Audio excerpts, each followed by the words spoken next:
Welcome to the Foul Play YouTube channel. Greetings and salutations. Hello, everyone, to open mic number 121.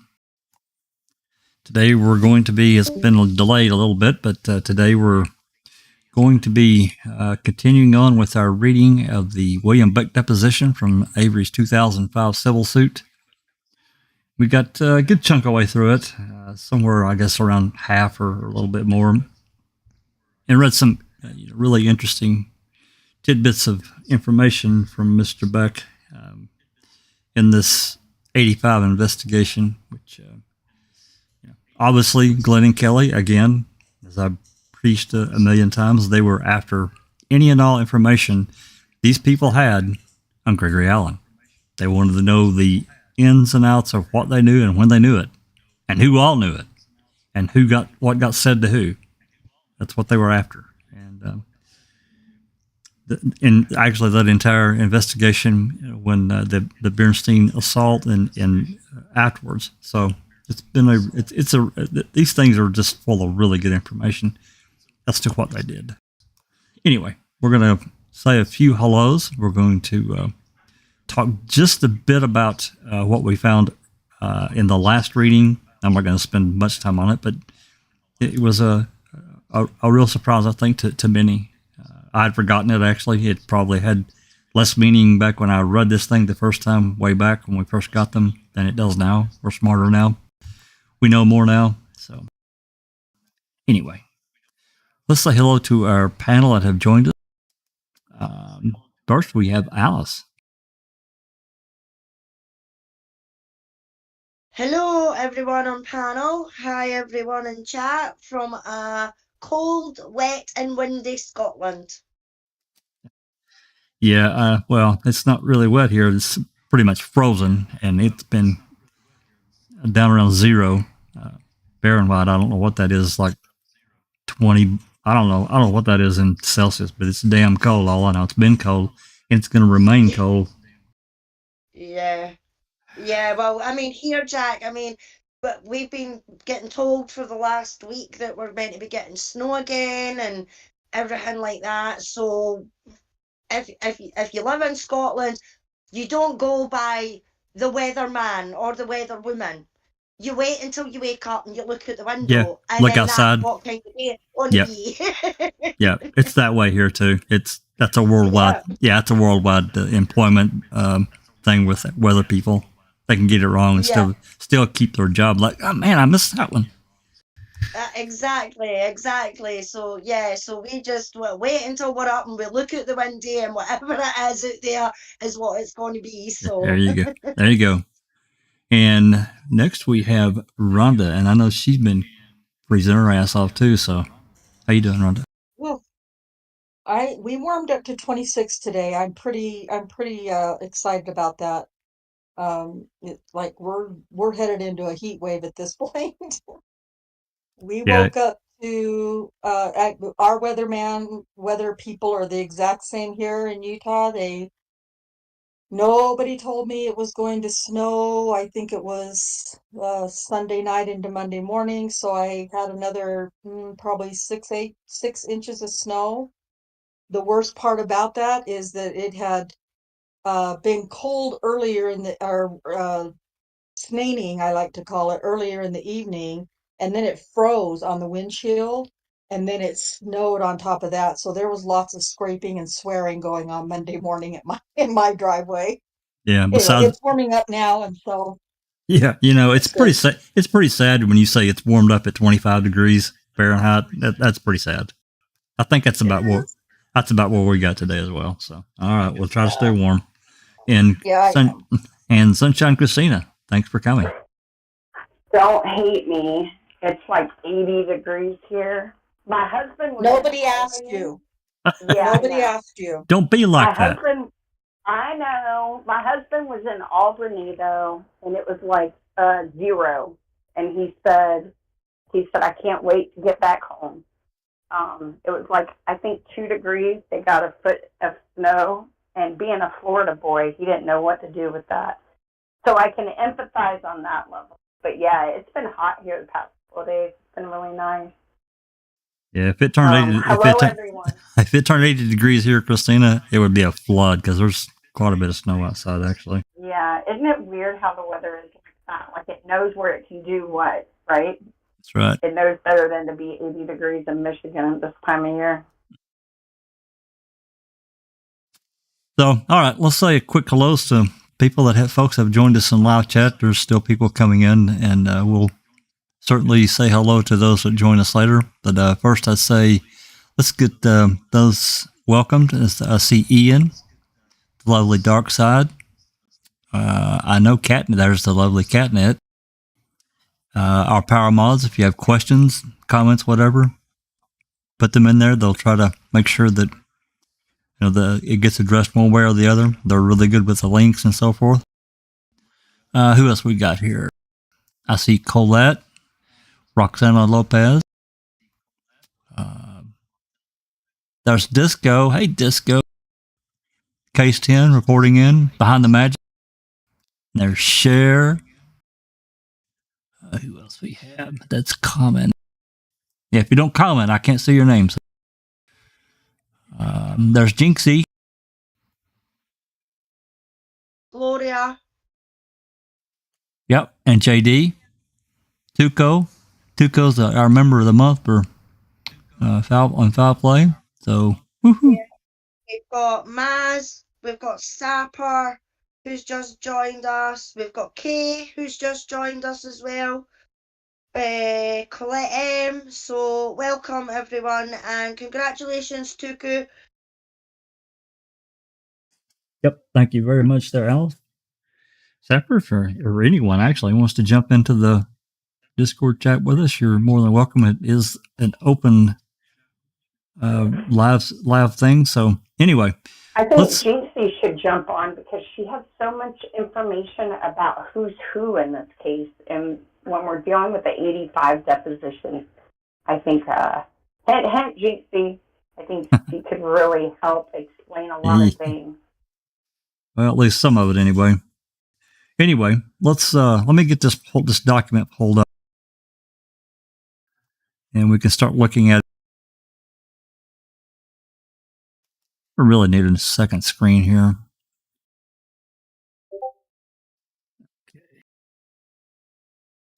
There we go. That's going to pop in there. And I've intentionally scrolled back here to this section, and we're going to spend just a minute on it, like I said, about this conversation that Glenn's having with Beck.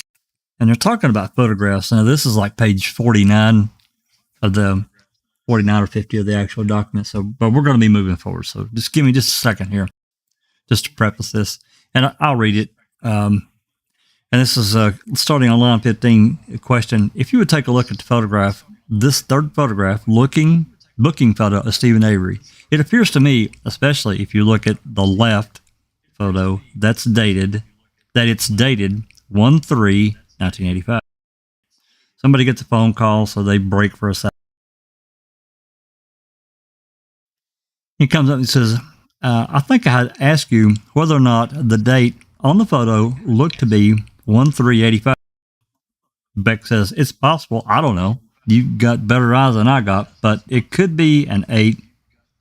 Could be 85. Kelly says, okay. And there's a written statement on the back of that particular photo, right? Beck says, yes. Kelly says, well, what does that say? Beck says, keep this photo, Tom Kosoric, save, quote unquote. Keep this photo, Tom Kosoric. And this has got all kinds of implications written all over it. Why would he write that on there? Why would he do it? Can't answer that specifically because obviously he never got to question Kosoric, but it's a really interesting tidbit of information to have.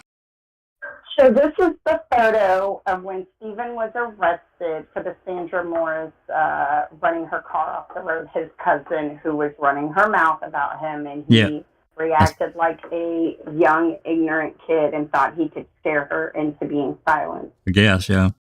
Okay, so the 1/3/85 photo. I would like to see what Gregory Allen looked like during that period.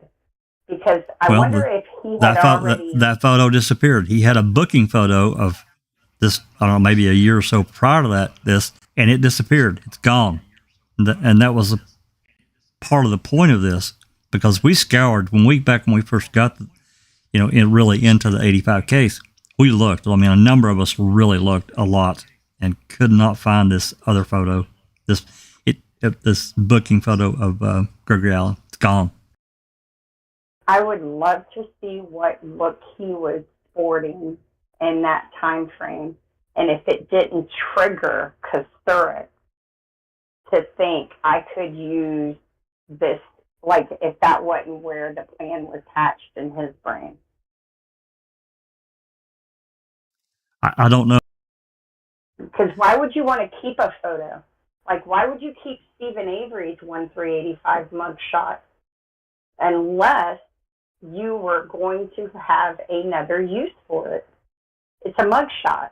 You know what I mean? He was booked in, and I think he got out, a few days later? So why keep it? Why keep that and not all the other mugshots that you take arresting people? It's a very interesting statement to make. Yeah.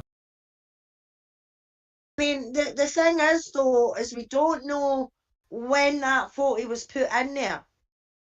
That photo could have been put in there after the pencil traced it. And that's the reason why it's been put in there. Well, that's likely. They had control of us. We just don't know. For sure. I mean, we can't prove it, but the obvious line in theory is that's exactly what happened. Yeah, well, I mean, if you think about it, Jack, right? If you were to come across that photo, anybody was to come across that photo on a database, then you can easily see that it's traced by Kasurik. That Kasurik is actually traced that because he had it on his friggin' office wall. You know what I mean? As a celebrity thing, you know what I mean? Well, frame of his frame. Yeah. And Kasurik or Cochet? I think it was Cochet, right? No, the pencil had that on his wall. Yeah, Cochet. Yeah, Cochet. Yeah. That's right. The other K. So, I mean, that's been put in there, shows that nobody, and I mean, this is just my opinion, shows that nobody would connect that trace drawing of Stephen's picture. So maybe the note was to say, keep this separate, hold it for me, because I'm going to call Sandra Morris's husband, who was like the booking deputy, and use that photo because that's the whole point, right? When he sent Bill Morris to get mugshot to have Penny look at with her eyes, sutured where she couldn't see anything to pick out someone, that photo would have been separated out of all the other photos and in a separate pile.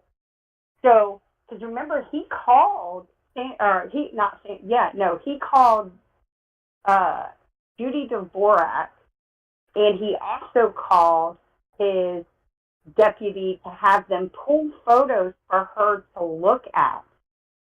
So was that photo put in a special spot for easy access so they would be able to go right to it? We don't know. Absolutely. And yeah, there was a pile of photos brought to Kasurik at the hospital by, was it Morris's husband? Was that he the one that he called? Yeah, Bill Morris. Yeah, that's right. So I don't know. I've got several photos that I collected of Gregory Allen.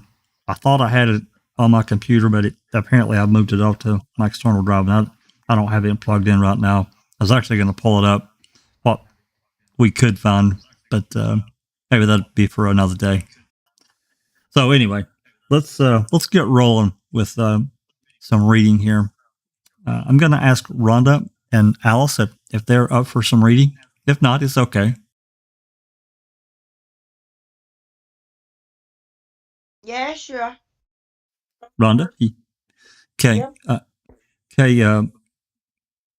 Rhonda, if you could be the lawyer and asking the questions, and Alice, if you could be Beck, I'll jump in and do the lawyer break-ins and the reporter. That way, you guys don't have to worry about it.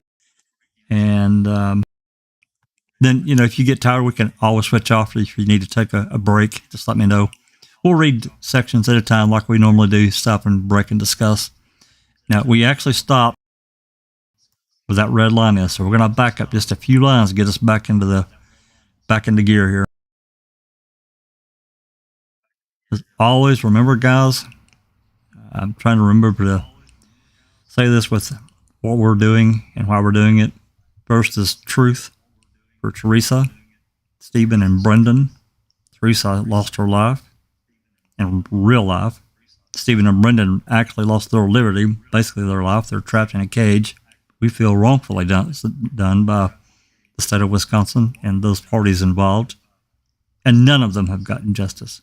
And that's all we're after. That's what we're after. If it affects change to the future, so much the better, and it doesn't happen again.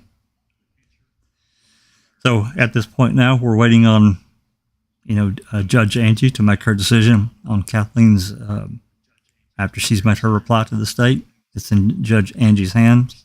So hopefully she'll not take too long, but take long enough to weigh the options of everything that's been presented to her. I don't see how she can get away from an evidentiary hearing, but who knows? We'll see. That's for another conversation. It's Wisconsin, so yeah. Of course she's not going to get an evidentiary hearing. Yeah, and at that point, I don't know about if the Court of Appeals will force that on her, because I'm sure that if she denies it, Kathleen's going to appeal that decision. I feel certain of that, but hopefully she will reasonably look at this information and say, look, we got to have questions answered, and not just accept what the state has said, because the state won't be truthful.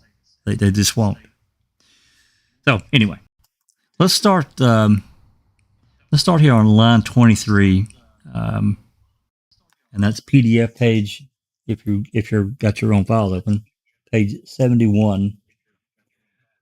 At line 23, where it says after Judy Dvorak came to the hospital. Let's start there. Okay. All right, I'm just going to read from the YouTube screen. So. Okay.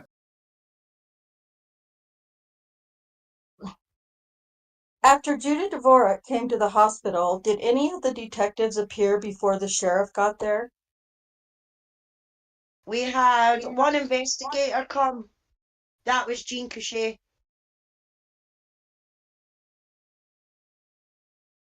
Am I lagging? You must be. Oh, yeah. Hang on a second. I was lagging. Shame on me. Oh, for crying out loud. Give me 1 second, guys. Sorry.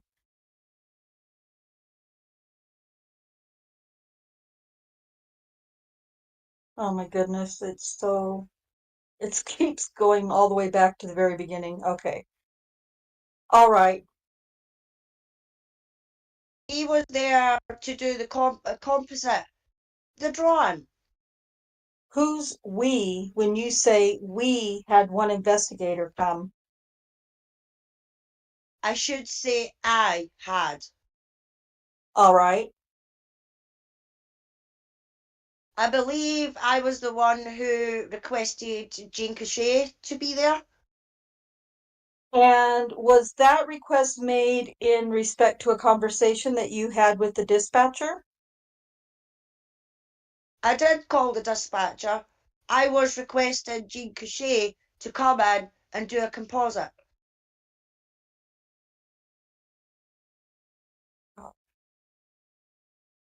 I got it. What page are we on, Jack? So I can find my. It's just going to be easier for me to do this. PDF page 72, line 13. Okay. And in which of the conversations that you had with the dispatcher did you request Jean Couchet to come to do a composite? The first, the second, or the third? I don't know. First of all, I don't know how many times I talked to the dispatcher. It was not the first. I don't believe it was. This is all before the sheriff gets there? Jean Couchet was there before the sheriff, yes. No, no. Your request that Jean Couchet come took place before the sheriff got there? Yes. All right.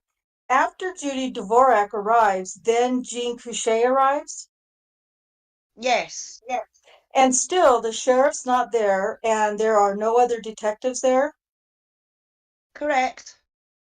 So now it's you, Judy Dvorak, Jean Couchet, Tom Berntsen, Penny Berntsen, and the hospital people? Yes. That's Yes. that's interesting because all this time in my pea brain, I had it in my mind that Kasoric was already there. This is interesting. Yeah, I don't know if I just assumed that or if I was led to believe that or I think not, but I yeah, think I just assumed it as well, Rhonda. yeah. Okay, all right. After Jean Couchet arrived, did anybody else arrive before the sheriff got there? I don't remember. All right. The sheriff arrived shortly after Jean Couchet got there. When Jean Couchet got there and before the sheriff got there, did you have any conversation with Jean Couchet? I don't know that we discussed, if anything. No, I don't. I don't. Did you tell him the description that the nurse had given to you that she had received from Penny Bertson? I doubt it. But you don't know.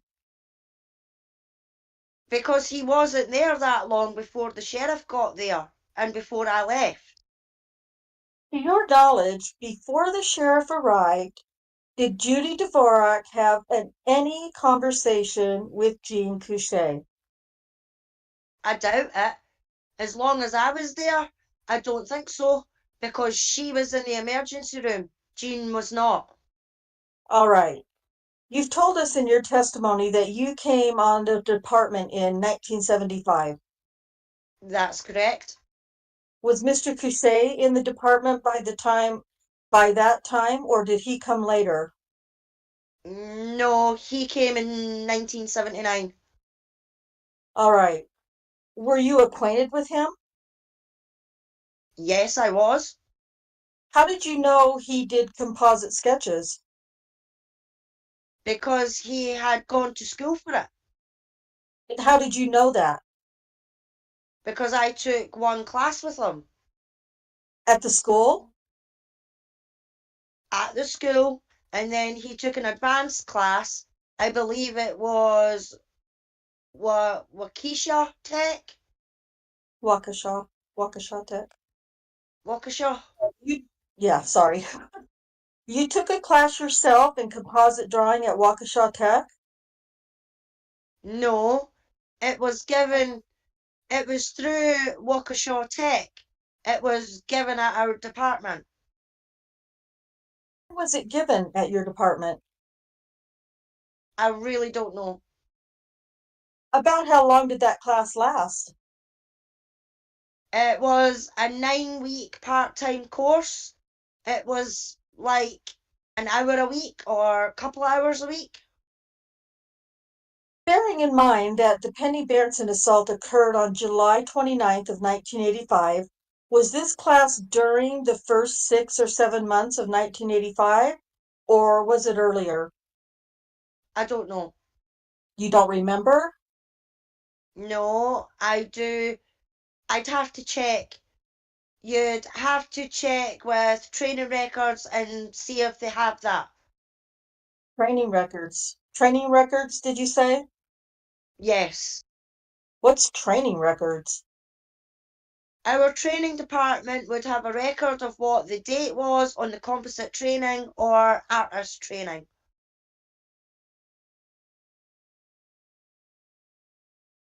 Your understanding at the time that you were at the hospital was you had taken the one class and Jean Couchet took it with you, and then he went on and took an advanced class that you didn't take? That's correct. Did anybody else in the department take the first class, the non-advanced class with you and Couchet? I think the sheriff took it also. All right. And did anybody else go on to the advanced class?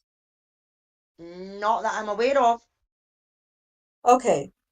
And since the time of the Penny Berenson case, to your knowledge, has Jean Couchet done any further composite drawings? I don't know. Have you ever done any composite drawings? No, I've never done one. I may have asked you this. Did the sheriff take the advanced class? No, he did not. And you said the sheriff arrived shortly after Jean Couchet? Correct. Can you estimate about how much after? 2 minutes, 10 minutes, Would have been minutes. minutes? Yeah, Yeah.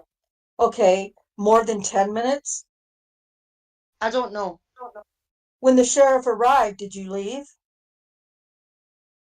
I explained to him what we had. He says, "You're relieved. Go back on the road." And I left. Did the sheriff or Jean Couchet make any request of you with respect to the Penny Berenson assault before you went back on the road? Such as what? Anybody ask you to retrieve any documents or photographs, anything of that sort? No. Do you have any recollection of a request being made of you by the sheriff of any kind in which you told him, I can't do that, I'm not an investigator? As far as what? I mean, I just Anything? related to the Bernstein case. Yes. My conversation with the sheriff was is that the information was passed on to him by Bernstein. He said he was taking over the case and I was free to go back on the road. That's the only conversation I had with him. Did you observe at all any further conversation between any members of the department and Penny Berenson other than when you were there by yourself and told us about that contact? Was there any further conversation that you heard participated in with Penny Berenson about the assault? The only two people who had any conversation with her when I was there was myself, which was less than a minute, and Judy Dvorak, who was in the room with her. And you were not in the room when Judy Dvorak had the conversation. No. Once I had the Let me finish the question. You were not in the emergency room when Judy Dvorak had the conversation with Penny Berenson. No, I was not. Okay. How do you know that that conversation took place? I don't. Why have you testified that it did take place then? Well, then I was wrong. She was in the room to take notes. Did she tell you she had a conversation with Penny Berenson? No, no, she did not. I'm sorry? No, she did not. Did Sheriff Kosurik tell you that Penny Berenson and Judy Dvorak had a conversation? I believe in the report it mentions a statement that she had taken. And your understanding is that that statement was taken by Judy Dvorak from Penny Berenson before the sheriff and Jean Couchet got there? I don't know.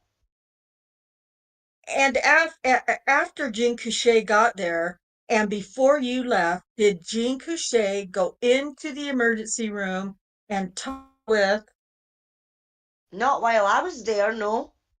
before you left, did the sheriff go into the emergency room and talk with Penny Berenson? I don't remember. I don't know. Before you left, did the sheriff go in the emergency room and talk with Judy Dvorak? I don't know. I don't. Before you left, did any other detective arrive? I don't remember any detective showing up. You didn't talk with Al Kalansik at the hospital that night? On the phone, I did. But not in physically at the hospital. If he was there, I don't remember it. All right. Is there anything else that you remember that occurred at the hospital while you were there that you haven't told us already? Mr. Cavelli, objection to the form of the question.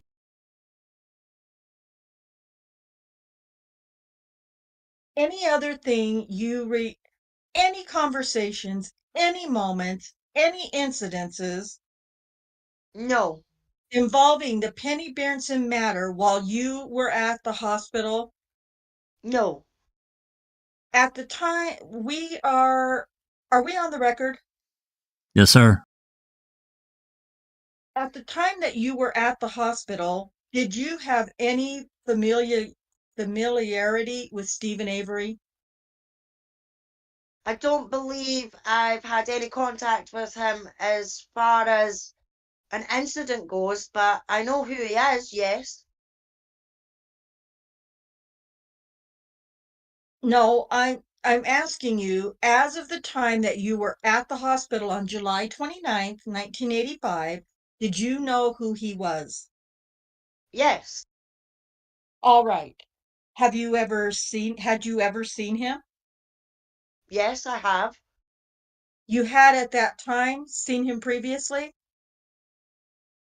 You're talking prior to this incident, That's correct. not on the day of the incident. Either one. I had not seen him, not that day. And you had seen him prior to July 29th, 1985, ever? Yes, All right. And what was that occasion of those? I'd have no idea what it was. It All right. was, I don't know. Reporter, I'm sorry, I didn't get that. I don't know when I've seen him, you know. How many times had you seen Stephen Avery prior to July 29th, 1985? I have no idea. More than 10? I don't know. Once? Twice? I, at least once or twice, yeah. Anything more than that? I don't know. Where did you see him? He could have been walking down the street. It could have been a traffic stop. Could have been, you know. How did you know who he was? I know who Stephen Avery is. Sorry, I gotta just say this. Kelly is busting his balls. He is wearing his ass out. I love it. It's funny. Okay. No. As of July 29, 1985, and prior to it, how did you know who he was? We've had contact with the Avery family over the years, and Not we're talking about you.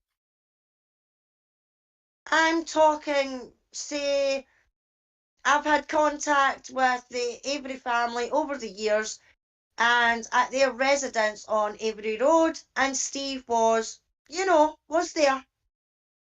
So your testimony is that on one or more occasions prior to July 29th, 1985, you personally had contact with the Avery family when Stephen Avery was present. Is that correct? Yes, And therefore, you had seen him on those occasions. yes, All right. And you estimate those occasions at once or twice? It wasn't many. Pardon me? It wasn't many. All right. Hey,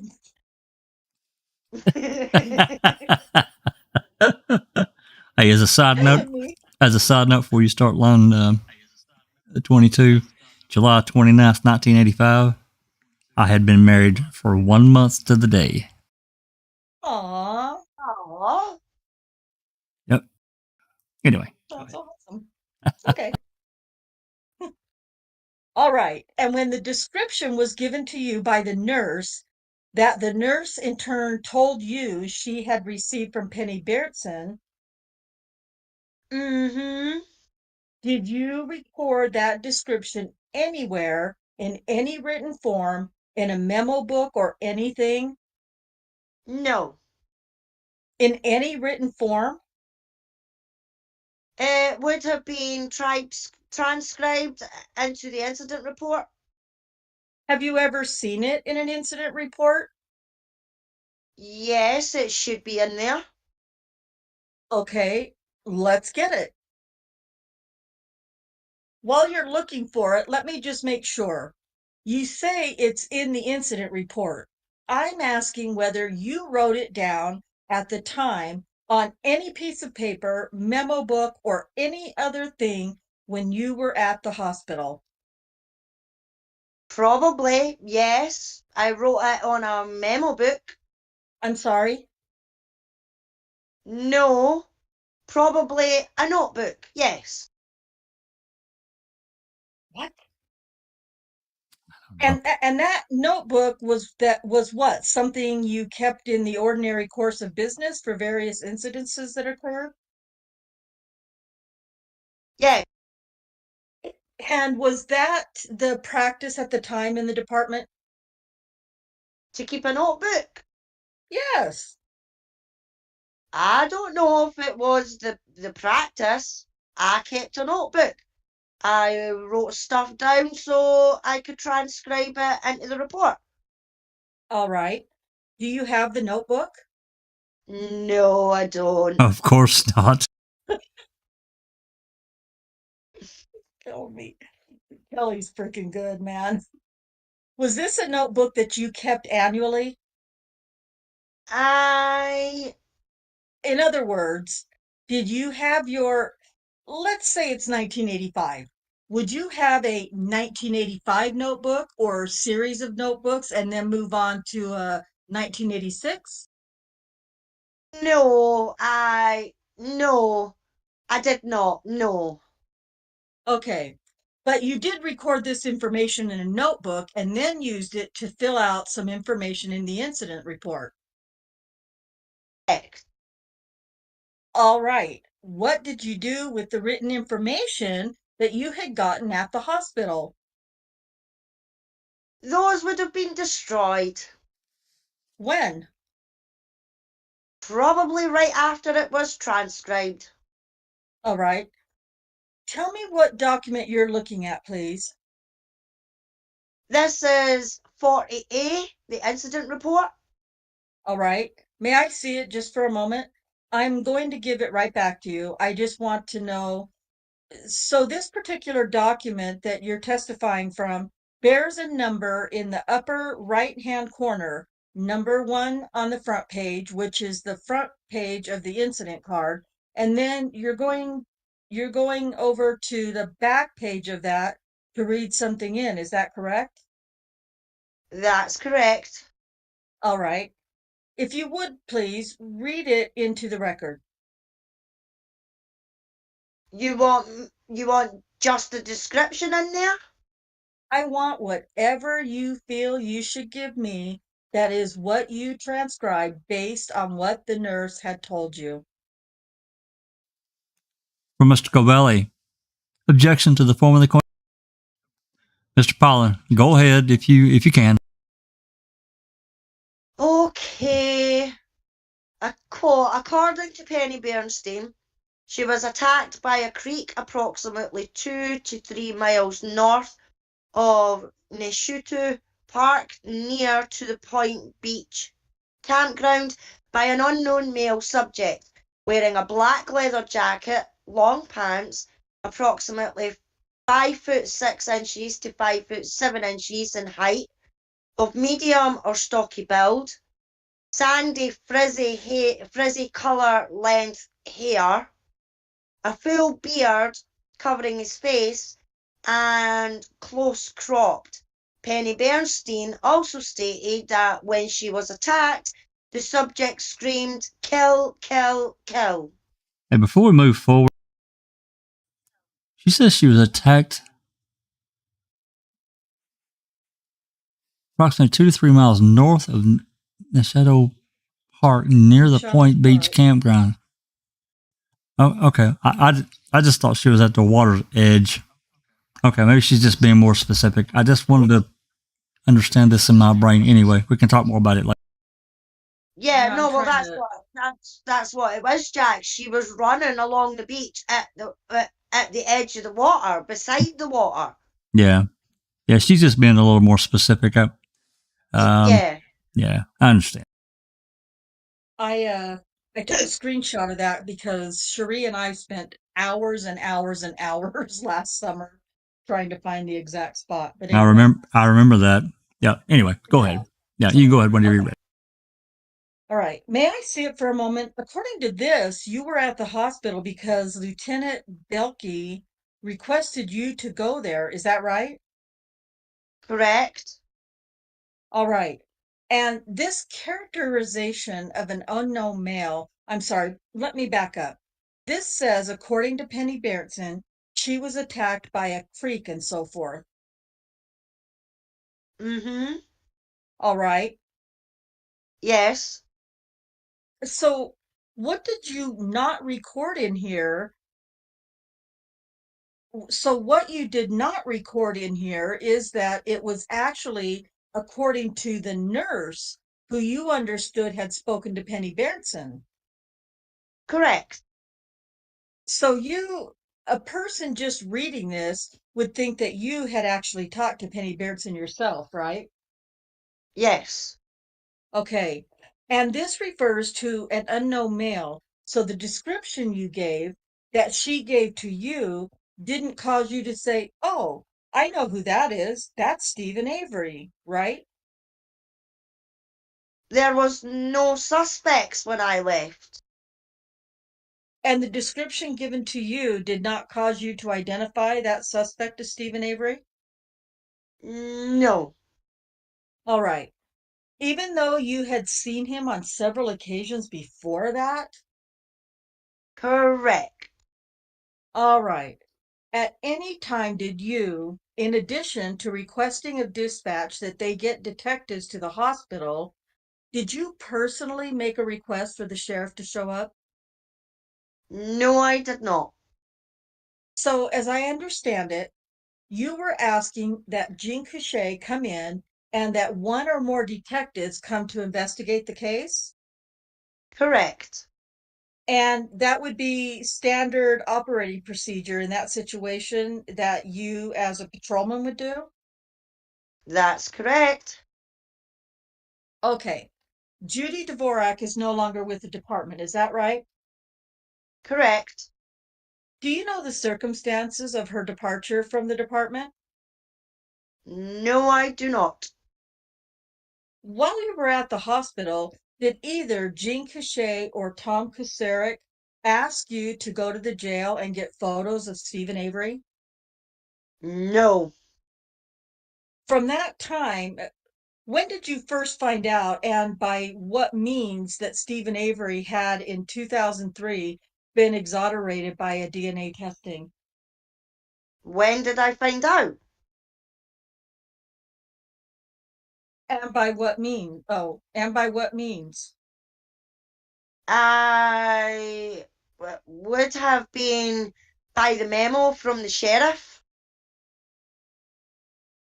Uh, I'm lost. You. Oh, okay. The memo of September 12th. Was either by the memo or, they had the newspaper clipping there or a copy of it there. It was either by the newspaper clipping or the memo he had sent out. Well, we've seen, and you've testified about the memo that was issued by the sheriff on September 12th, telling members of the department not to make any comments about the case. Is that what you're referring to? That how I found out about it, I couldn't tell you. It was either by the newspaper clipping that was we had it on the front counter here, or on the table, or by word of mouth. I have no idea. So you did not know that Stephen Avery was going to be released until he was released. That's correct. Okay. As soon as that information came into your hands, we'll strike that and let me ask you. At the time that information came into your hands, who was the sheriff? Of Stephen Avery's release. Yes, in September of 2003. Ken Peterson. All right. From the moment that information came into your hands, have you ever had a conversation with Tom Kasurik about the Penny Berenson sexual assault? He had been in talking to the sheriff, but I don't remember saying anything specific about Kasurik or the Avery case to him. When you say he had been in, when was this? Probably would have been right after the news release. I think he had talked to the Sheriff Peterson a few times. So you recall that on at least one occasion, Tom Kasurik, after the news about Stephen Avery being released, came to the department in person to talk to Ken Peterson? Correct. And you saw Tom Kasurik on that occasion? Yes. And you spoke with him? I did. Well, speaking with him, like saying good morning.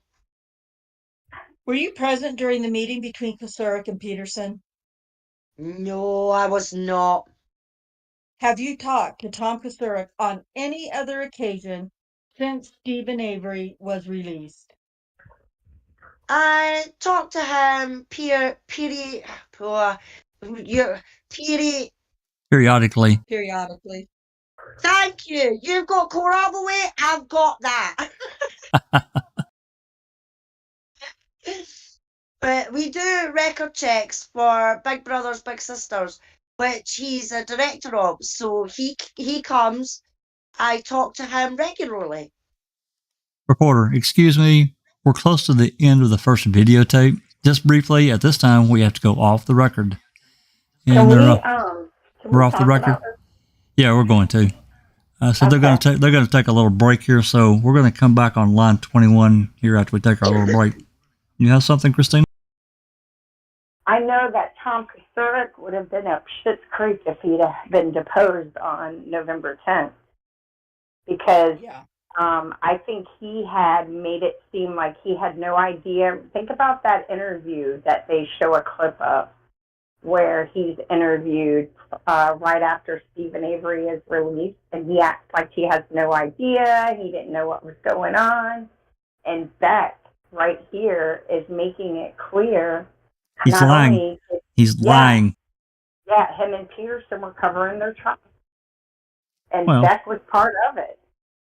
And I don't know how familiar, back in the old days before computers were like the go-to, detectives and officers are trained to keep your notebook, you date them, you put them in a box, because because you have cold cases, you have cases that take 6 months. I wish Stacker was on here. You have cases that may take 6 months to a year to break, and you want to have a way to go back and reference who you've talked to, what they said. So for him to act like he transcribed the report and his notebook or his notes were shredded, that's a lie too, easily misproven. Yeah, I think that's pretty common practice for these officers and detectives to keep a day book. Yep, they have murder books. I mean, yep, they have the murder book. That's right.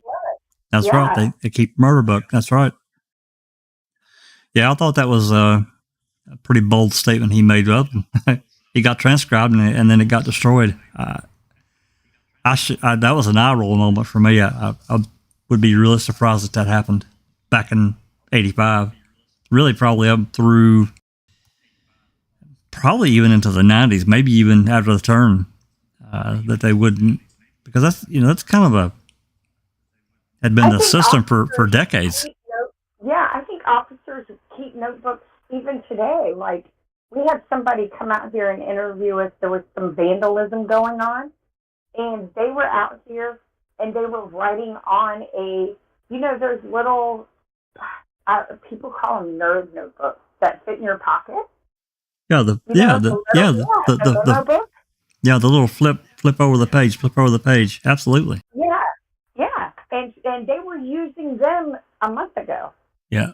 So for him to try and sell we destroy them, why would someone trying to fight crime not want to keep track of their notes in order to fight crime? What have we learned researching these cases? Notes and keeping track of information is the only way you're going to get to the bottom of it. Well, I just think it was, like I said, you brought up, I think it was a really bold thing for him to say that, I just transcribed the report and then we just burned the notes, basically. I don't believe it, personally. I do not believe that. Hey, while we're breaking here, let's say hello to a few others that have joined us. Looks like Clive Coolidge is in. Thanks for coming, Clive. There's Matt. There's Scar joined us. Yeah, Mick Manning. Sherry Lynn Patillo. Hello, Sherry Lynn. Hey, Sherry Lynn. Thanks for coming. Who else we have here? I see Casey Raycheck. That's a new name for me. Yeah, no, she's been in a couple of times now, Jack. She's been in the chat a couple of times. I think she was a lurker to begin with, and then a couple of weeks ago she came into the chat, but she's been following us for a while now. We've got Faradax as well. Faradax is in.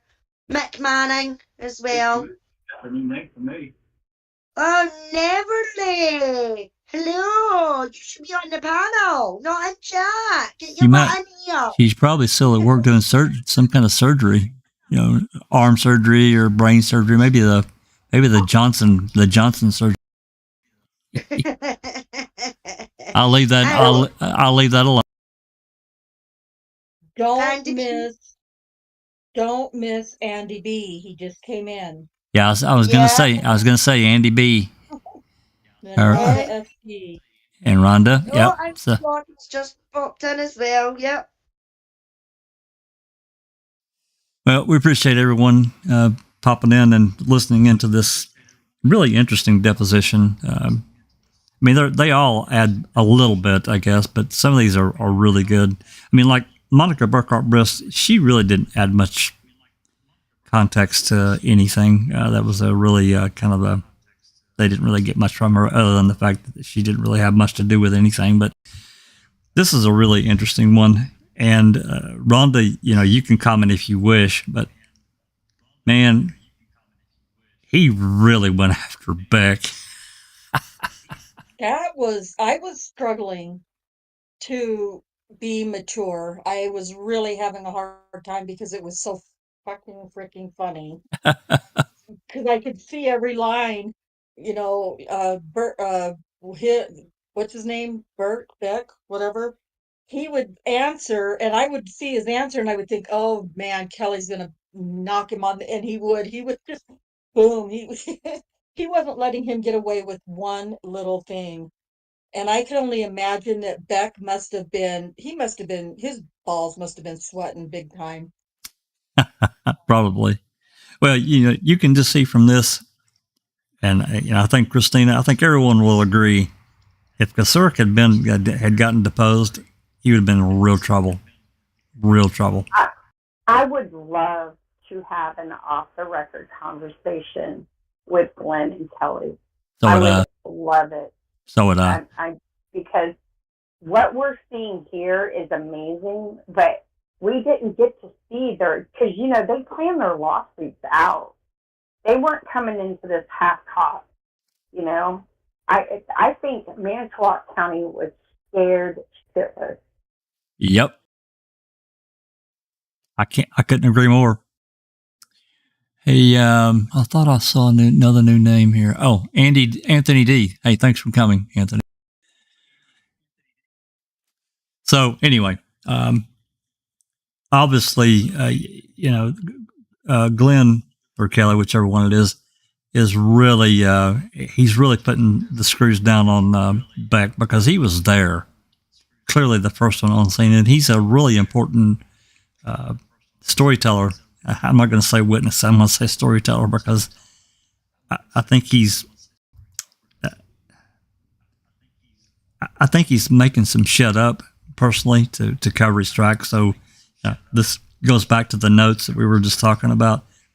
If those notes exist, there could be even more things in there, not only from him, but the others that were on scene as well. And we're talking about real time 2005. Now, I'm not saying anything existed at that time, but I would be shocked if there wasn't. I really would be surprised. And possibly even to this day. I just had a thought. So Kasurk and Peterson are meeting and trying to put out this wildfire, right?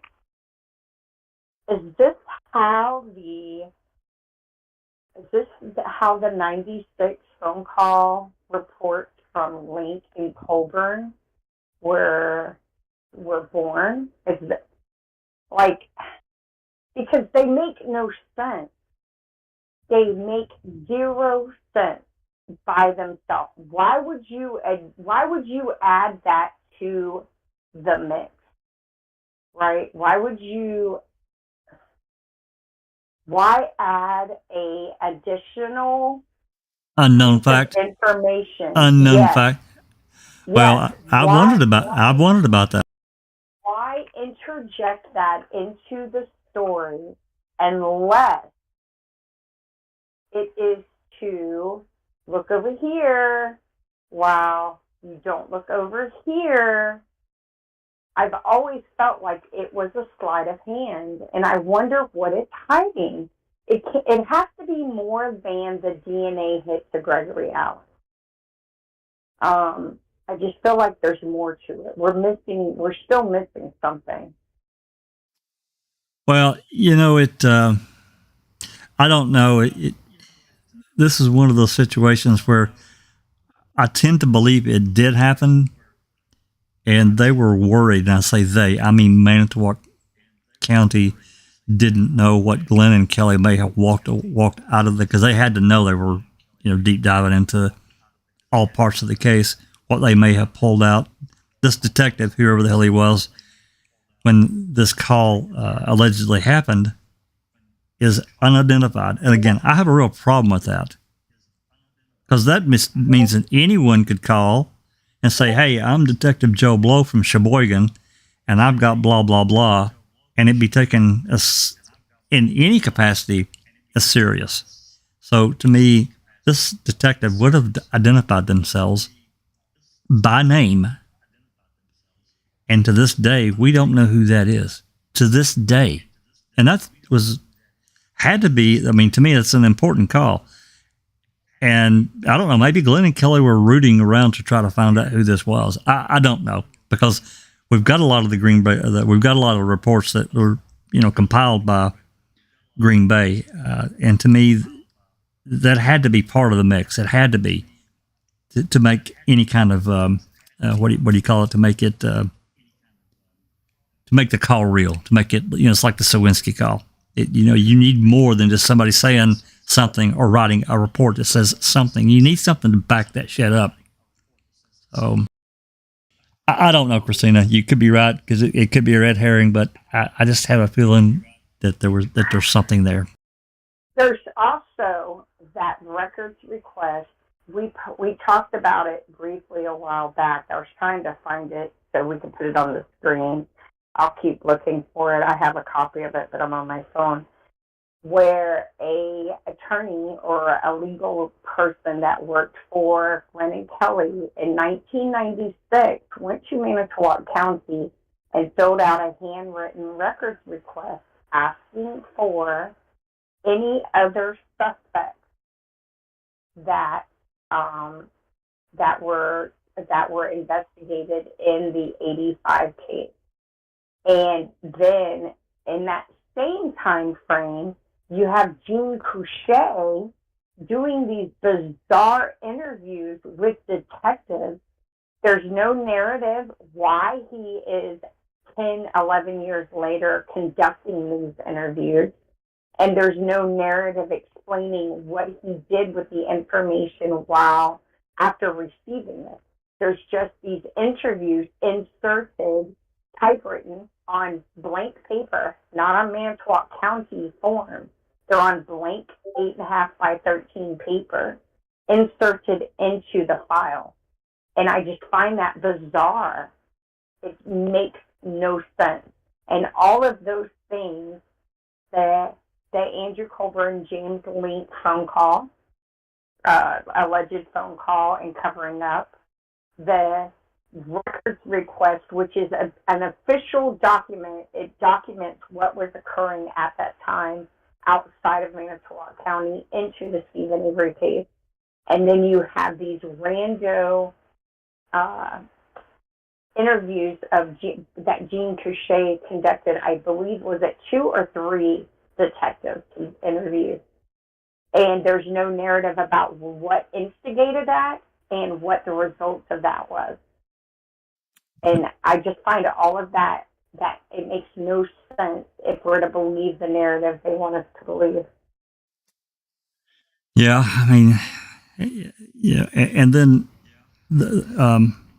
yeah, I'm not going to get off on, we're going to get too far off into another tangent, but yeah, I don't disagree, Christina. There's something really odd about this interjection of this 95 or 96 call.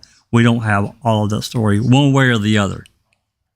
We just don't. If it's an actual event, there should be names attached to that. I'm sorry. Otherwise, like I said, anyone could call up a department and say, "Hey, I'm blah blah blah, and I've got this," and not trigger some kind of event. There has to be some identifier. So anyway, we can talk about. I'm sure we'll. Alice. We've had another couple join us in chat. We've got Pt2 who's joined us in chat. We've got Crockett who's joined us in chat, and we've got Soul vs Society who's joined us in chat as well. So hello everyone and welcome. Glad to have you here. Absolutely. Thanks for coming. Yeah. Hi, Pt2. Hi, Crockett. Yeah, Anthony D has got a good question, which I've always thought myself, and he says, why doesn't the cop that made the call contact someone? I'm sure he remembers making the call. Now, I've said that for long enough. I mean, I've been on this case 4 years now. Oh, Jesus Christ. I've been on this case 4 years now, and that has always been a thought in my head and all. Is why has this officer that made the 1994-95 call to Colburn never came forward and gave an affidavit or anything? Well, yeah, I thought it right not too long after we, found out about all this and got more information. I wondered for years why as well. Why hasn't this person been sought out for an affidavit about whatever happened, whatever they remember? It is interesting. Yeah, definitely. All right. Let's get back to it here. We've covered roughly 20 pages from where we were, so let's get back into it and get some more done if you guys are ready. Yep. Line 21, Rhonda.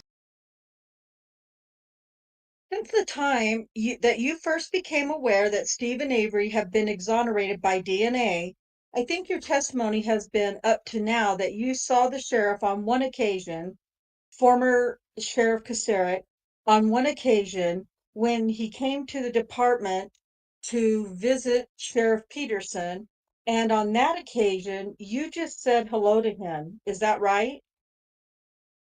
Yes, pretty much, yes. When you say pretty much, I don't know my exact conversations with him, but it was at least hi. did it include any discussion of Stephen Avery having been exonerated? If it was small talk, you know. That Stephen Avery had been released through DNA evidence. I think I did ask. I don't know if it was Sheriff Peterson. I say, who did the DNA come back to? I think I inquired about that, and it was Gregory Allen. But that's about the conversation I had. Well, for the moment, I'm just confining myself to your first conversation after the exoneration with former Sheriff Kuceric. My understanding is you had some small talk, as you called it, with him about the Stephen Avery exoneration. Is that right? Correct. And you don't remember the content of that small talk? It was With former Sheriff Kuceric. correct. All right. And then you had a conversation, you think, with Sheriff Peterson about to whom the DNA pointed, and he told you Greg Allen. I believe it was Ken Peterson that I had the conversation with. Yes, Was it on the same day as the conversation with Kuceric? I don't remember. And the small talk that you had with, this was a controversial case in this community, right? Yes, it was. And the defense was that Stephen Avery hadn't done it, that somebody else had, right? That's correct. I all So it turns out Stephen Avery's right, and you have small talk with this sheriff, and you don't remember the content?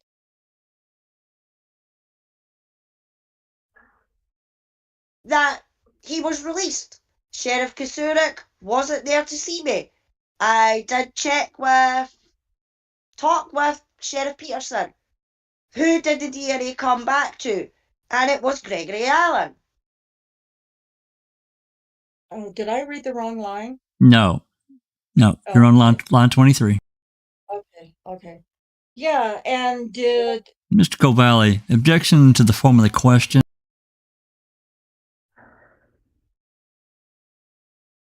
you have any further conversation with Kim Peterson about Greg Allen? Not really. Did you have any conversation with Tom Kuceric about Greg Allen? No. You did not? Not that I'm aware of any.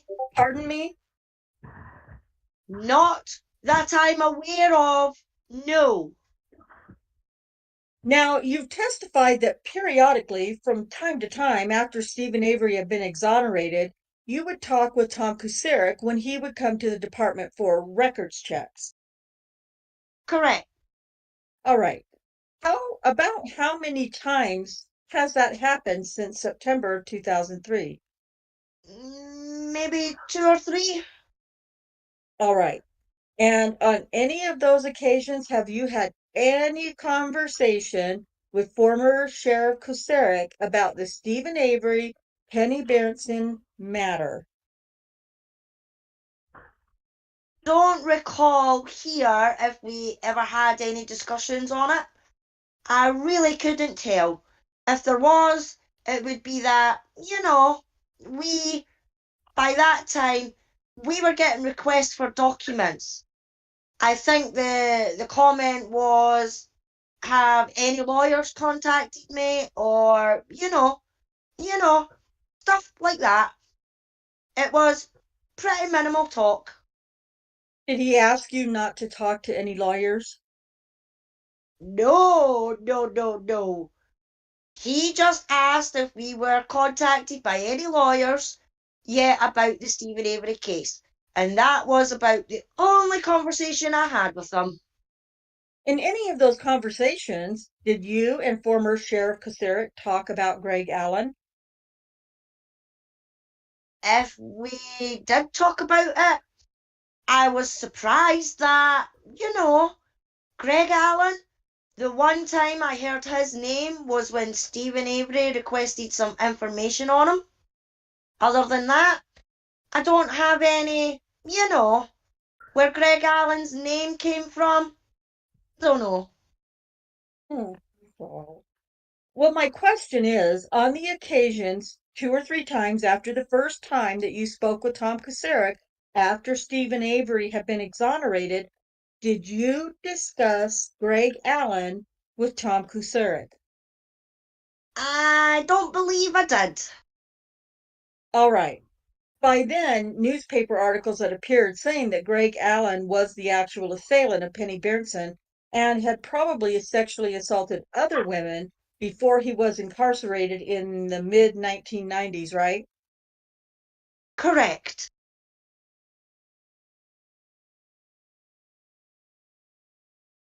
And your testimony is you did not discuss that with Tom Kocurek? Maybe whatever was written in the papers. I don't recall. I mean, the conversation we had wasn't specific about Gregory Allen or Stephen Avery. We were talking about the records release that he was in here for. Sure. But what I'm asking you is whether you talked with him about Greg Allen on those occasions. Possible. But you just don't remember. I don't remember, no. And you don't remember the content. If it was the stuff that was written in the paper. One of the newspapers said that a City of Manitowoc detective told Sheriff Kocurek about the fact that Greg Allen was a suspect in the case. Mr. Pollen, object to the form. Do you remember that? Mr. Pollen, go ahead. I believe, yeah, there was a discussion about that, yes. Okay. And you talked with Tom Kocurek about that. No, I did not. You did not? No. So he didn't say anything to you about that conversation either? No, he did not. All right. After Stephen Avery had been exonerated, that is to say, following September 10th of 2003, did former District Attorney Dennis Vogel, to your recollection, ever visit the Manitowoc County Sheriff's Department? I have not seen Dennis Vogel since he left the office. So you never saw him visit Ken Peterson? No.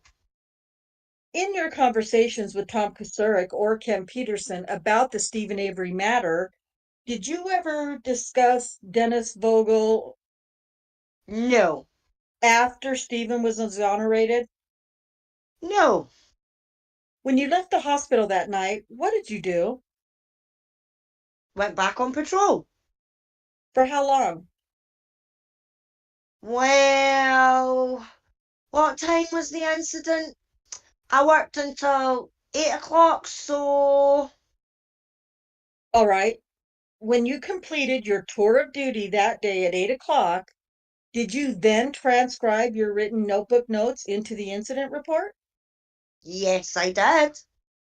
In doing that, Did you have any conversation with any detectives? No, I did not. At any time, did you ever discuss the Stephen Avery Penny Beardson matter with Jim Godspoderick, Godspeed, Gospoderick, whatever? Not that I'm aware of. Jim was, I think, a training officer at the time. At any time, did you ever discuss with Penny Beardson the At any time, did you ever discuss the Penny Beardson sexual assault and Stephen Avery with Leo Jadowski? No. At any time, did you ever discuss the Penny Beardson Stephen Avery matter, God, with Don Belt? The only time would be where we were in the shared conversations was with at the district attorney's office, I think, prior to the trial. Who was present? There was me, Sheriff Kasurik, Dennis Vogel, for sure, maybe Don Bells. I don't know who else. The detective that worked on it, I guess, Fred Nicholson. He's really good at getting to this good stuff, isn't he? Yeah, down to the nitty gritty. Yeah, I'm following YouTube here, Jack. Yeah, me too. Oh, I'm sorry. I got interrupted. Where are we at? Just need to scroll up. We've done 25. Yeah, gotcha. There we go. Do you remember Nicholson being there? No, I don't. Okay. Do you remember Belts being there? No, I don't. You do remember Kasurik. You do remember Vogel. You do remember yourself? Yes. And when you say before the trial, are you talking about the trial or the preliminary hearing? Don't remember which one it was, but it was prior to one of the two. Oh, for crying out loud. Just somewhere in there. Oh my God. Does anyone else just realize how sad it is we put trust in officers to protect us, and this is how they behave when they're confronted with their actions? Yeah, it's pretty bad. Pretty ballsy. Bad. Pretty ballsy. I agree. Gosh. Where were you? Where was I?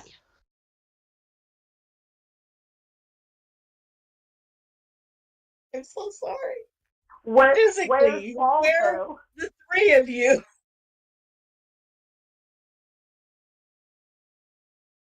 Did you hear me? Sorry.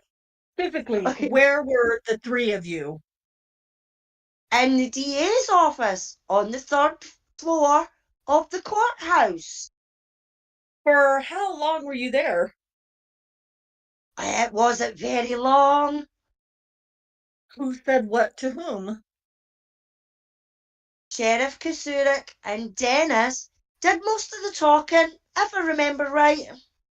Did you do any talking? No. So you were just listening? I was summoned to be there, and I was there, and the conversation went on. I don't remember saying much of anything. Who wanted you to be there? District Attorney. All right. What did you hear the sheriff and the district attorney talk about? What did they say to each other? I don't remember. It was about the case. But you don't remember any. I don't remember the. All right. Reporter, I'm sorry. I don't remember. I don't remember it. Thank you. Mr. Covelli, you've got to try to remember to take turns. You guys are speaking over each other. Yeah, all right. At any time, have you had any conversation with Larry Conrad about the Penny Barenton sexual assault and Stephen Avery? None. Would you take Exhibit 48, please? I'm going to start with, I'm going to go right through these categories, 1 through 10. As far as, and I'm confining my questions to the sheriff's records because it's my understanding that you have not taken your search outside the sheriff's department. Is that correct? That's correct, yes. All right. With respect to paragraph number 1 of Exhibit 48, do you believe that you found all the materials that calls for? Let me see. That top sheet of this, of the incident reports over there, just the top sheets, as in 42A or 45A. I believe everything is there but an accident that happened in 1982, 4971, and a transport incident, or I take that back, a loud noise or music complaint from 1985, 4111. Everything else should be here, yes. Are the red markings on the pages are those your ballpoint markings? Those are my checks, yes. All right. Actually, I think that answers the two incidences that I was asking for way back when that were other than Gregory Allen. I think you just answered that question. So what you're saying is yes, everything, all the original files have been produced except those two? That's correct. All right. And I don't want to be tricky here at all, but none of the city of Manitowoc files? There are no city records here, no. All right. Going to category number 2, it's the same question with respect to Gregory Allen. I'd have to, And with the two exceptions that you previously testified to, the 1989 exception and the transport exception for 1987, you've produced all the original files set forth in paragraph 2? for Gregory Allen, there was a speeding citation that's not there, and the accident from 1996. All right. So everything else should be there. Mr. Paulin, may I see the Greg Allen materials for a moment? Not just the materials, counsel, but the underlying Greg Allen data. Mr. Pollen, that's what I'm looking for. That's it. Is that it? So I'm looking at Exhibit 43. My understanding is, you tell me, Exhibit 43 consists first of a 9-page stapled document, which is a summary sheet listing all of the various Gregory Allen reports that were in the so-called old system. Correct. All right. Then there is a 3-page document bearing case number S. It should be on the side, also here in the lower left or lower right. S 83-07269, possession of stolen property report. Is that correct? That's correct. And then there's an S 83-87089 report concerning received information, Gregory Allen, 3.5 to 5 years ago, homicide in the state of North Carolina. Is that correct? That's correct. Then there is a 1-page document, PD accident S85-04192 for Gregory Allen, That's correct. and then an S87-02010 Manitowoc County Sheriff's Office to Dodge Correctional Center transport for Gregory Allen. Is that correct? That's correct. And then a manila folder marked S86-05275 dated 7/22/86. Gregory Allen with 1, 2, 3, 4, 5 pages of materials included in the manila subfile. Is that correct? That's correct. May I have those for a moment? I'd like to go off the record for just one moment, please. Off the record for one minute. Back on. I'm going to return to a case number concerning Gregory Allen that we previously discussed, S83-07809, concerning a received information from North Carolina about a homicide. Do you see that? Yes. Go to the last page of that document. Keep going. What's the last page? It's a criminal complaint, State of Wisconsin versus Gregory Allen. Involving what?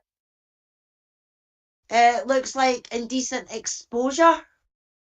On the beach in Two Rivers in 1983, right? On the beach of North 22nd Street, yes, 1983. I've been there. Okay, there's no incident report in these Greg Allen materials for that particular incident, is there? No, there is not. Why is that document, that criminal complaint, attached to the report from North Carolina, if you know? I do not know. Who attached it? I don't know. Who blacked out the information on the criminal complaint? I don't know. Why is there not an incident report for the Gregory Allen sexual assault incident on the beach in Two Rivers included amongst these Gregory Allen incident reports? I don't know. May I have it back, please? Have you ever seen an original incident report for the Gregory Allen beach incident in 1983 represented by this criminal complaint in the files and records of the Manitowoc County Sheriff's Department? No. Have you ever seen any copy of such a report in the files and records of the Manitowoc County District Attorney's Office? I've never seen his files for anything. No. In the ordinary course of business in the Manitowoc County Sheriff's Department, if an incident report were in the files for this 1983 beach incident and the district attorney's office wanted that incident report, would a copy be made for the district attorney's office? And would the sheriff's office let go of the original and give it to the DA? Or would the sheriff's office just provide a copy to the DA? Mr. Covelli, objection, insufficient hypothetical. Go ahead. I don't understand exactly what you're getting at Oh my God. here. Doesn't matter what. Oh God, go ahead. Sorry.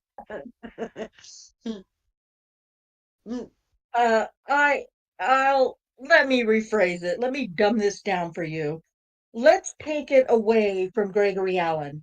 Let's just use a hypothetical case in, let's say, 1985. There's an original incident report, like many of these incident reports that we've seen, that's been prepared in the Sheriff's Department. Now, the DA, for purposes of prosecution, wants to see the incident report. In the ordinary course of business, does the DA get the original incident reports or copies? Mr. Covelli, objection, no foundation. Bloody hell! He gets a copy. Okay. Okay, is the principle that the Sheriff's Department always keeps its originals? Always, yes. Okay. So is it, as a matter of your professional responsibility as the Deputy Inspector for Support, is it a concern to you that there is no original incident report for the 1983 Gregory Allen Beach sexual incident? Could I look at it again? There could be. This is first of all, you'd have to check with the Two Rivers. All right. And this is a criminal complaint. So I would assume that the district attorney has the original criminal complaint. Yes. It's possible they still have the original complaint up there. All right. We do not have it, no. And is it your testimony that because it's a Two Rivers complaint, there would not be an original Manitowoc County Sheriff's Department incident report? That's correct. And it's my understanding that when there is an incident like this on the beach, that's within the that was at the time within the jurisdiction of the sheriff, not the city. Am I wrong about that? Mr. Covelli, objection, vague as to which beach. Oh, God. I don't know where the city limits are with the relationship to this incident here. Two Rivers is within Manitowoc County, right? That's correct, yes. And is the city of Manitowoc? Correct. Wait. Okay, sorry. But the beaches are within the jurisdiction for policing purposes of the sheriff, not of the city departments, correct? I don't know. Well, who would know that? Probably the sheriff. What was the basis for the sheriff to claim investigatory responsibility for the Penny Berenson sexual assault? It was north of the city limits. And in what city would it then have been located? It would have been located in the county, outside of the city limits of Two Rivers. And not within the city limits? Town limits, but not city limits. What town? It would still probably be still in the town of Two Rivers. Huh? This just doesn't make sense. Trying to run a circle around this. It's ridiculous. Aye. So It's if not Two meant to make Rivers, sense, Alice. It's not meant to make sense. but really, if the county is if the city is the county, then what the bloody hell? Oh my God, man. It would still probably be still in the town of Two Rivers. I don't remember how far up this thing went. Probably still in the township of Two Rivers, but it would have been out of the city limits of Two Rivers. So they're basically saying that Two Rivers is a town and a city, which is bullshit. It's absolute bullshit. Anyway, go ahead. Yeah, this guy's just being a dickhole. Yeah. Okay. Just to make sure I've got it, you would say if you want to find the original incident report, Mr. Kelly, for this 1983 Gregory Allen sexual incident on the beach, check with the district attorney's office? Mr. Covelli, objection, no foundation. They must have had a copy of the incident too to do a criminal complaint. Right. If you want something more detailed, I think you'd have to contact Two Rivers if they still have the case file on that. Where would I go to find the original incident report? Two Rivers Police Department. Okay. Even though it was outside the city of Two Rivers?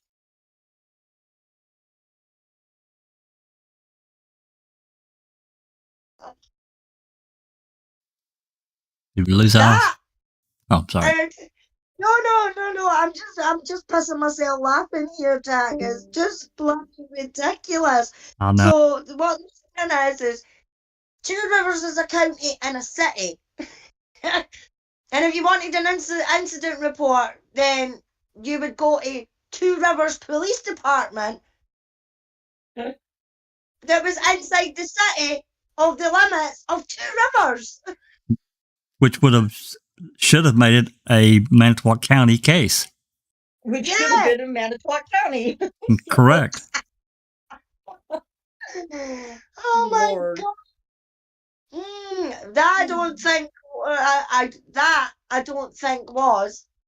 that was inside the city of the limits of Two Rivers.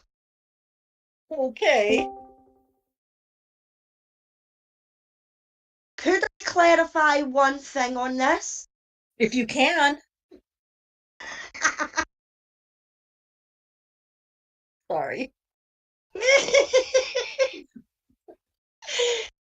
Oh, geez. On that incident rate, on the Manila folder there, Yeah.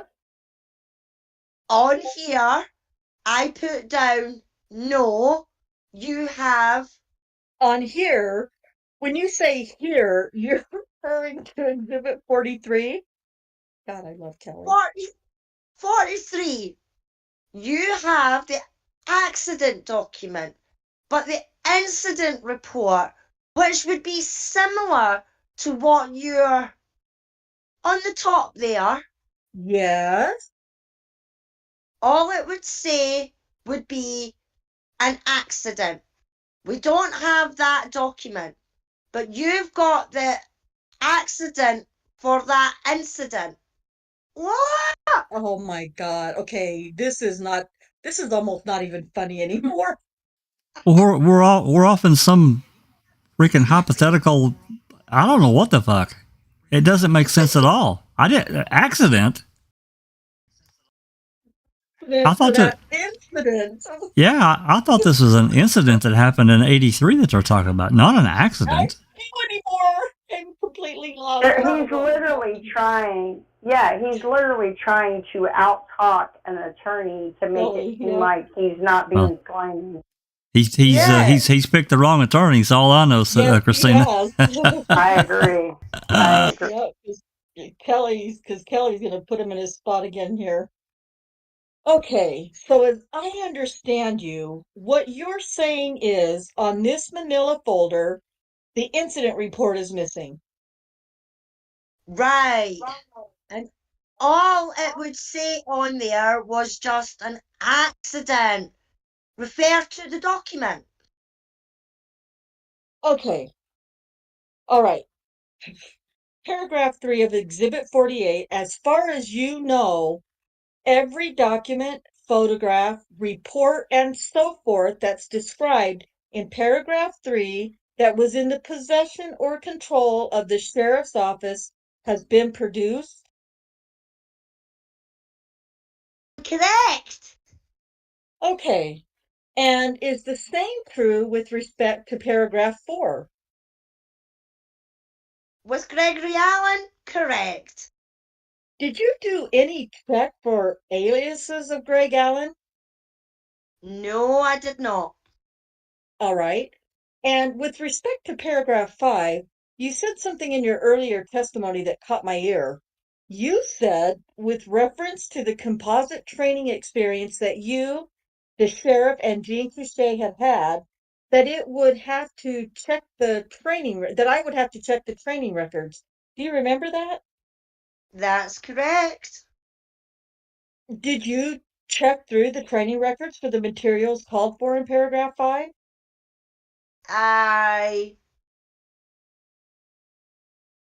Let me rephrase that. I believe your testimony is that exhibits 37, 38, 38A and B, and 39 are all the documents that respond to paragraphs 5, 6, and 7, meaning they are all the procedures, rules, regulations, and so forth. That's the complete universe that you've given us. you ask a question on the training. We can't. I don't know how the training. I don't handle the training records portion of it. I don't believe we can just put in a course. We'd have to have an individual's name. So if you give me the name of the individuals you want to check, I could have those checked for you. Well, But to see what. let's just take it one at a time. With reference to paragraphs 5, 6, and 7 of the request for production, have you produced all of the policies, procedures, rules, regulations, manuals, handbooks, and memoranda concerning these various subject matters? Do we have that whole universe? I'm leaving out education and training. You should have it all, yes. Okay, so that would be exhibits 37, 38, 38A, 38B, and 39. That's the whole universe? Whatever is in the training manuals here. Don't know what numbers they are, but. Mr. Pollen, 38A and B, And then 37. 38. That's correct. Mr. Pollen, and 37. I said 37. Yeah. So that's okay. What is not included with reference to the request for production of documents paragraphs 5, 6, and 7 are that the education and or training materials. For individual people, for individual officers. All right. Well, what about in general? Are there course materials for education and training over this period of time? What it is our training program is a summary of what class you went to and where it was held. It doesn't. I'm going to make this as simple as I can with this thing. It refers to a document that's stored in our records room. So we'll say that you did go back to your police artist class. You could look up an individual's name who had a police artist training on such and such a day. We'd go to the storage, our records room, pull out that file. It would tell. What file? The file on the training that this individual was sent to. Okay, so somewhere in this department, there's a group of files about all the training that various members of the department have had. We do dispose of them after 10 years. Okay. So I don't know if these would be part of that. And you made no effort in response to paragraphs 5, 6, and 7 to go and look through the training materials for the documents that are called for in 5, 6, and 7. Talk to our Amy Doyle, and if we need to produce this, she was in the contact with our training officer. So what they decided on, I don't know. Mr. Pollen, can we go off the record? I can explain this. Sure. So they're off the record for 3 minutes and back on the record for more bullshit. Would you please look at paragraph 8, please, Mr. Beck? Okay. Did you find any documents responsive to paragraph 8? No, I did not. Wait, what is happening? Sorry, I went too far. That's okay. Would you look at paragraph 9, please? Okay. Did you find any documents responsive to paragraph 9? That I left up. I believe our lawyer was talking with Steve Rowlands in the IS department.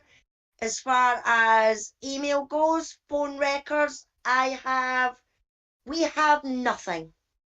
So other than anything that Amy Doyle was discussing with Steve Rollins, you personally didn't find anything responsive.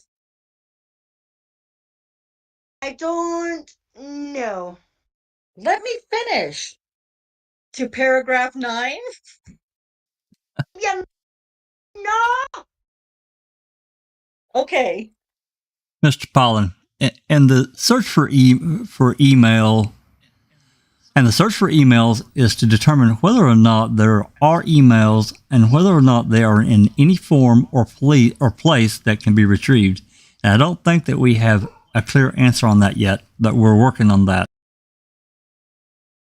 And as I understand it, apart from the emails, you're saying that there are no other documents responsive to paragraph 9 other than anything that's here? Mr. Pollen, everything that's here is what's here. The one thing that they're looking for is email to see if there are email that are responsive to that and that we can retrieve. Okay, that's it. Reporter off the record, 12:05. Looks like less than a minute. Back on the record. Mr. Pollen, the original of all Exhibit 37 through 48 are going to stay with the Manitowoc County Sheriff's Department, I understand, and that copies will be made, and that will be an acceptable response to the request. Well, counsel, my understanding is this, and I'm smarter than you. If I have my druthers, I would like to keep these originals because of our agreement to have all originals in one locale and available. But it's my understanding that the department will not release the originals, and I've said that being the case, okay. Okay. Is that true? That's the same. I think that will be the same response from the clerk of courts, that both the sheriff's department and the clerk of courts believe that as a records custodians they are obligated to maintain the originals themselves. They will do that, but they will make copies and have the originals available for anyone to look at them in case that's needed. Any request for that can be made through their office, and then we'll just have copies made.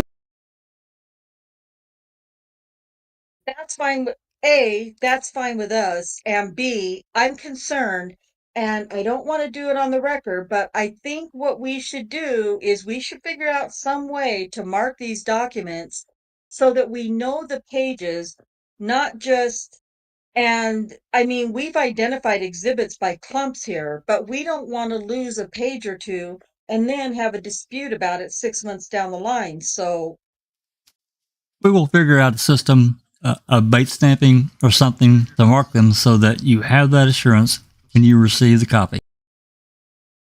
okay, let's go off the record for a minute. Okay, reporter, that's it, 12:07, and that concludes this deposition. Can I take these records with me? Hell yes, because you can't remember anything any other way. Cheers! And that's it. Looks like there's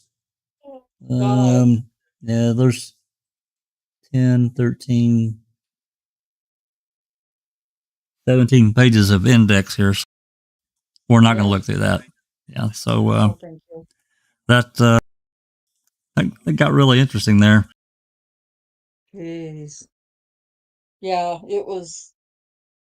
If this wasn't such a sad, horrific situation, well, it's just we've discussed this before. We have to sometimes allow our comic relief to come through so that we don't try to poke out our own eyeballs with a dull knife.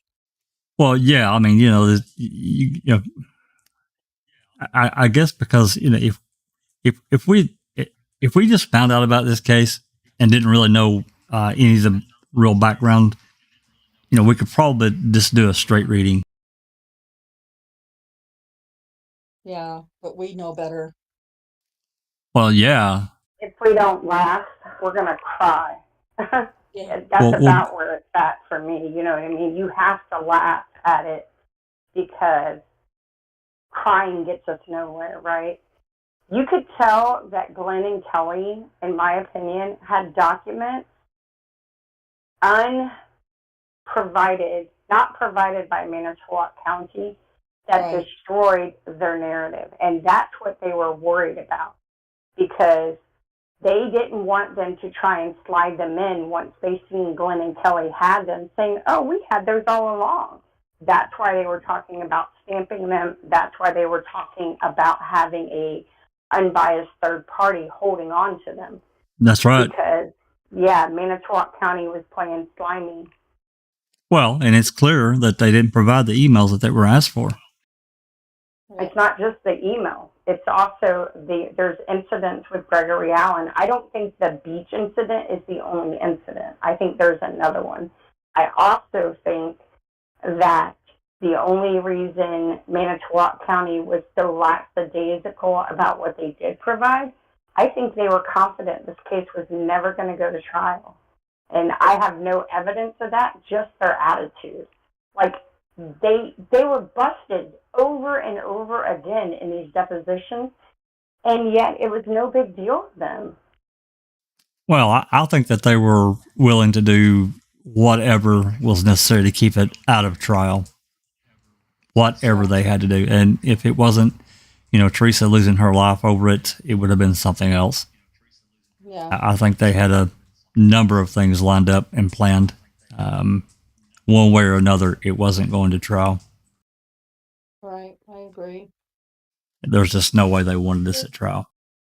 Veronique has joined us in chat. TJ Anderson's joined us in chat. Hey, Lurker.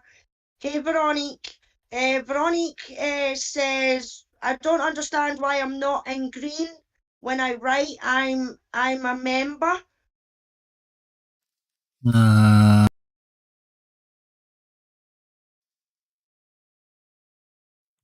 I don't That I can't. That a while back. Yeah, I see it up here. I can't answer that. Our name should be in green, but our writing, like actual writing text, won't be in green. But our name's not even in green here. I see that. She doesn't have a crown. Yeah, I don't know that. I don't think I can check that while we're live because I'm on the. It's a different screen, so that's something I will have to look into, Veronique. I don't know if you joined when you did and your membership has lapsed. I don't know that because it's a monthly thing. Whichever level you've chosen. I think it goes from 99 cents to $1.99 and then $2.99 depending on which level you want to join. I have to look. Am I green? Let me see. Unless you set it up on automatic renewal. Yeah, you have set. Yeah. See, I'm not green either. Because I'm poor, so I think I only pay for $1 one. Yeah, but you have the purple crown. You have the purple crown next to you. Yeah, you have the crown next to you. Yeah. Okay.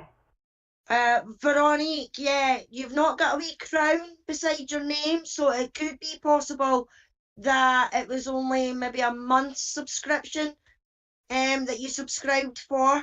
If you look at Andy B, he's got a wee crown beside him. So is TJ, and under your scars, they've got wee crowns beside them. That's the membership. It could be just simple as that your membership that you subscribed to at the time has just maybe run out now. It's the only logical thing that I can think of. Yeah. And Christina, you won't be in green or anything like that because you're a mod, so you can tell that with your wee crown at the side. You're always gonna be blue, the wrench. Yeah. But I have my stickers. See? I have my Yeah. sticker. Yep. Yeah, Okay, you so still get used to the stickers and that because that's part of the membership. Veronique, hit your emojis and see if you have the foul play sticker. He 'Cause said that my means blue they card took. ended up in January 2023, and I can't take. Is all. So she might have expired this month. Yeah, because this is the first. Yeah. You're still a member in our book, so. Yeah. Yes. Yes. I like Absolutely. I like how Catnip puts in the chat. No, the added commentary is voluntary from the readers and not in the depositions. Yeah. Jeez. She's saving our asses for us. We're trying. And another one she's put. The tone and reflection is not necessarily a true representation of the people in these depositions. She's so clever with her dang words, man. She Oh is. my god. I love it. I love it. Yeah, she's awesome. The next deposition, which is on the same day as Beck, you can see is Lynn Zygmunt. We'll be doing for the next time. We'll be doing hers. She was on. Frankie. Well, she was only on for 22 minutes, so Yeah. it's going to be a short She one. was pretty snarky. She got Yeah. really snarky when they were asking her about the what was it? About the mess, I guess it was, or the way she was keeping the well, gosh, all the evidence or whatever. Where did I see that? Oh, was it on? It must have been on Ma'am that I saw where we saw that. So we'll probably combine hers with it'll either be David Hartman or Perry Kingsbury, whichever one's first on the morning of the 14th. We can take a look here. Veronique, yes, you should be able to subscribe again. It should. If your cards ran out, it could be that you just need to put in a new card, but you should be able to subscribe to any of the memberships again, whether it's the 99 pence one or the $2 one or whatever, but you should be able to subscribe again as long as you've got the money in that in your account. Needs to go to the perks, see the perks. Go to see the perks next to where it says subscribe, and then you can see it. If that makes sense.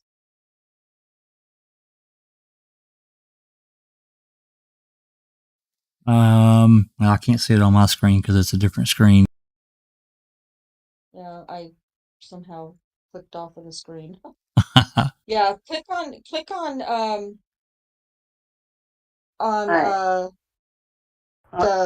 see perks. It's right next to the left of subscribe, and that's where you can rejoin. Wow, I've been a member for 11 months and 3 days. There you go. Yep, see perks info. Yep. Oh, hey, everyone who's been, once we hit a year, we get a red crown. That's pretty awesome. Ooh. Yeah.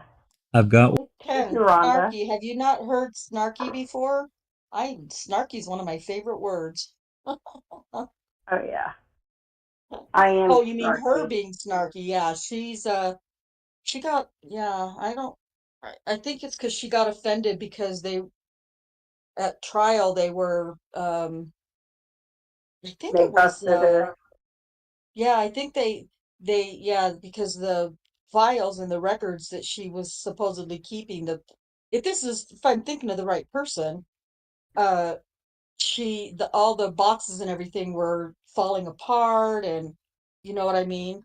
And so she got all pissy when they kind of called her out on that. I'm always snarky, Chase. Come on, you know me better than that by now. Yes, so am I. My middle name is Snarky. Thank you, Fade Rex.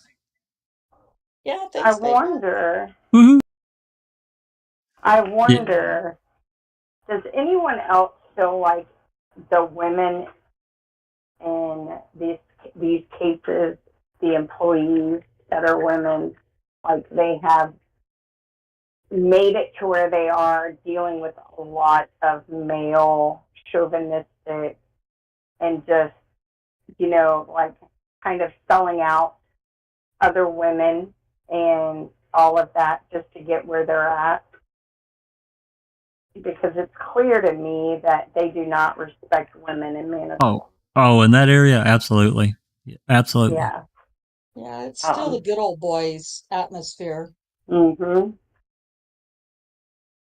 Even Peg L, I feel like he did not get to where she didn't rise to the top by being true to women in criminal justice situations. I think she learned real quick she was going to have to kind of sell them out to save herself. Play ball. You got to play ball. And I'm not in any way condoning it, but for a time she was a single mom. And you don't hear about many women making it that far in Wisconsin criminal justice. Like, I think there's 2 other women who have rose the ranks in the AG's office, but I understand why she was drinking and driving. I don't approve of it, but she probably stayed snockered to live with herself because she was brown-nosing it with some pretty evil people.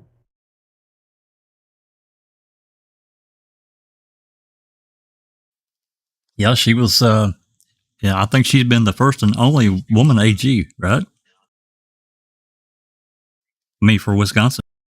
As far as I know, yeah. Yeah, I think that's it. I think she was the first DA, first female elected DA in Wisconsin. So yeah, that wouldn't surprise me either. Yeah, so she and her parents were teachers. So she came from a family that really really promoted having an education, and you can, if you're educated, you can kind of do, the world is your your oyster kind of thing. And I'm sure once she got into politics, she really recognized just how off the rails it really is. Oh yeah, absolutely. Fear of Taxes became a member. She's foul play addicted. Saw that. And then she says, "Lol, I thought join meant be on the panel. No, you need to come into Discord and be on the panel that way if you want to be on the panel, and then you'll be live on YouTube with us." Yeah, the open mic is an open format as long as people stay relatively on topic and are civil. Everyone's welcome. That was the intent. That was the intent of the open mic in the beginning. Yeah, she says, not gonna happen. Come on. It's just like talking to a friend. I was really reluctant, way back, because it was never my intent to, present information.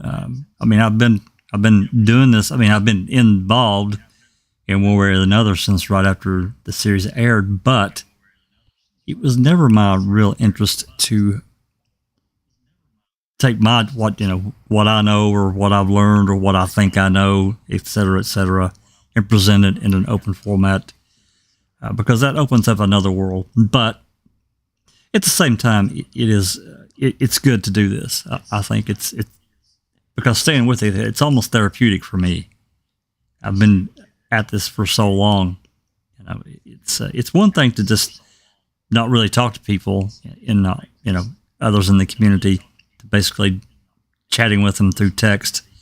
That's one format. Then you take it to that next level, and you go to audio, and then eventually video.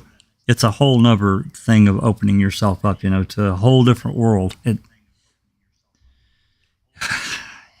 But it's been a really good thing. I think it's a good format to present this case. Yeah, the open mics have been a great idea. And not only that, it also lets members and that join in if they want to. I mean, you can come and you can be on the panel and you don't have to say anything. You can Nope. just listen, but you can Yep. be in on the call. Absolutely. It does go live on YouTube, so your picture will be on the YouTube live. But you don't have to say anything. There's a text room, open mic text. While we're on the open mic, you can text things in there, and then we could say it for you, because we've had some people whose mics haven't been working and things like that, but they still come on to the panel and they just listen in. And their pictures are up on the YouTube and everything like that. So Yep. You can just come in and just. So we've had people just come in and just been a part. They didn't want to speak, and that's fine. That's not a problem at all. If you just want to be a part of the panel and not talk, we can talk for you. It's okay. We understand. It's like I said, it's a whole different level. Not because you're putting yourself out there a little bit more and a little bit more. And some people are uncomfortable doing that. Totally get it. I really do. And I think we all do. But, this format. I was terrified to talk at all on, like, when I was getting ready to start my own YouTube, I broke out the morning of my first YouTube, my first live, my whole face was a giant hive all by itself, just a big giant hive. And I was terrified, and I never wanted to do, like, I always had to have somebody holding my hand, be on the panel with me. And now I just talk all the time. And it's like talking to a friend. In my mind, that's what I had to do because I didn't get hives, before the first open mic, but I will certainly I was wrung out. I can tell you that. Yeah. We have a new person, William. Has joined us in chat. He says, "Love your videos, guys. Keep up the great work." So we have another William who's came in and joined us. Welcome to you. Yeah, thanks for dropping by, William. We, we try to discuss the various events in the case, and there are so many areas. I mean, not just on the open mic, but in the reading with the crew. We're into John Farrak's book, The Wrecking Crew, and it's really good. The way that we're dissecting it, the same as we did reading with the crew, going after Kraft's book, and we really run that damn book out, pamphlet, whatever. Yeah. But yeah, we've several of us took the time and we memorialized the pre-trial, the trial. We've not really done any post-trial stuff, but we certainly talked. We've done a little bit, but I'm talking about in both cases because you really get into. I don't think we have all the documentation for the post-trial stuff. We have a lot of it, but I don't think we have everything. But again, presenting the entire, a more complete picture than what we got from Making a Murderer, because it. They just couldn't do it in 10 hours. They just couldn't do it. I think what they did present was good, and it gave everybody a whole new appreciation of our criminal justice system, at least in Wisconsin, and how the process works. And I was disgusted. I'm still disgusted with what we know now. Oh my God. Yeah. I mean, just the Gregory Island stuff alone is really disgusting. So anyway, we've been at it a couple hours, and I know this is a week now. I'm not going to keep people here for a long time. So for next time,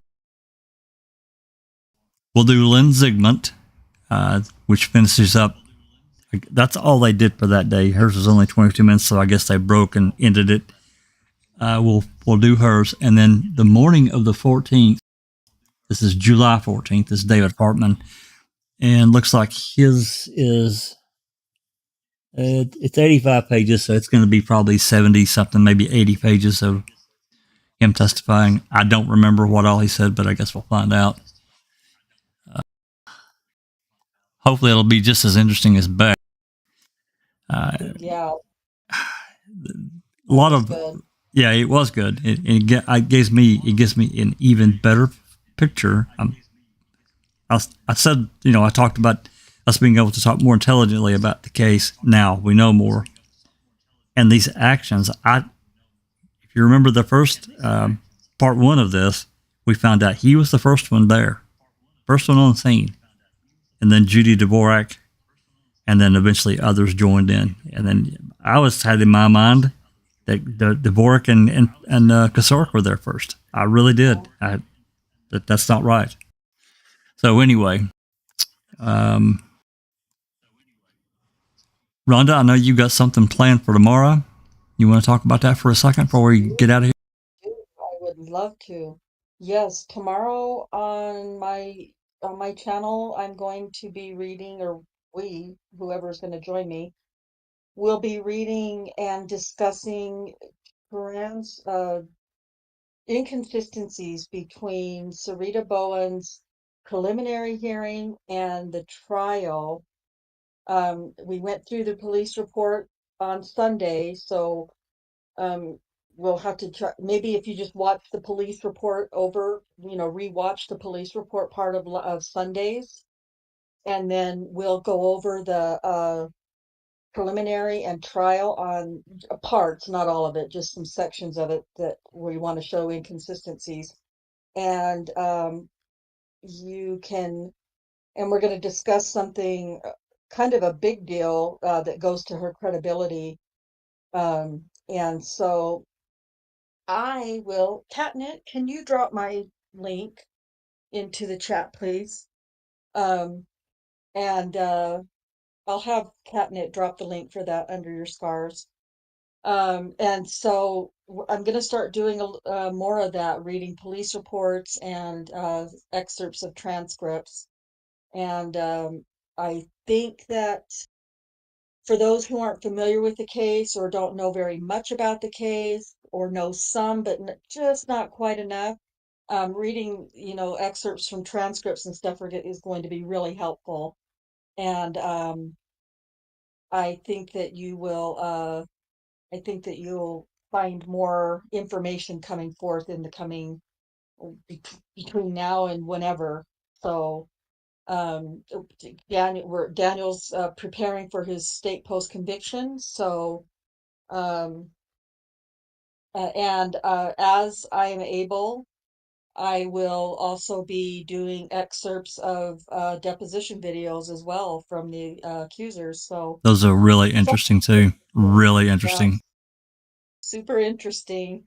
So yeah, so there's a lot coming up, but tomorrow we're going to finish up with Sarita Bowen by going through some of her preliminary and trial transcripts contradictions, and the purpose of that is to show that that there's lies that are being told between the investigators and the accusers and the state of Oklahoma, the prosecution. So that is definitely something that you could look forward to. And I really hope to have a nice crowd there tomorrow. If you haven't listened to what we did on Sarita Bowen on Sunday, you might want to go back and listen to that before Definitely. tomorrow.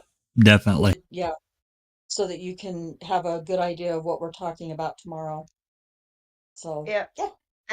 William in chat says the reading of Zellner's reply to the state was great. Thank you very much, William. Any idea what happens next and how long we have to wait? That is all down to Judge Suck at This now. It's in her hands. We could wait a month. We could wait 6 months. We could wait. We don't know. It's up to her. But in saying that though, we don't want her to come back too quickly because in my opinion she did that before and she didn't read everything that she was meant to read, and that's why KZ had to go back to the appeals courts and everything like that. So we do want her to take a bit of time, but we don't want her to take 6 months to a year. But we've also been told that there is somebody that she needs to answer to as well, so they could maybe give her a kick up the ass and tell her, get it moving. So it's just basically waiting on the judge now, William. And as soon as we get that, we'll be going live as well, probably. Yeah, that's the chief judge that, the chief judge in a region, they manage and assign cases to various judges throughout, depending. And, if she were to take too long without submitting something, I'm sure that they talk, behind the scenes.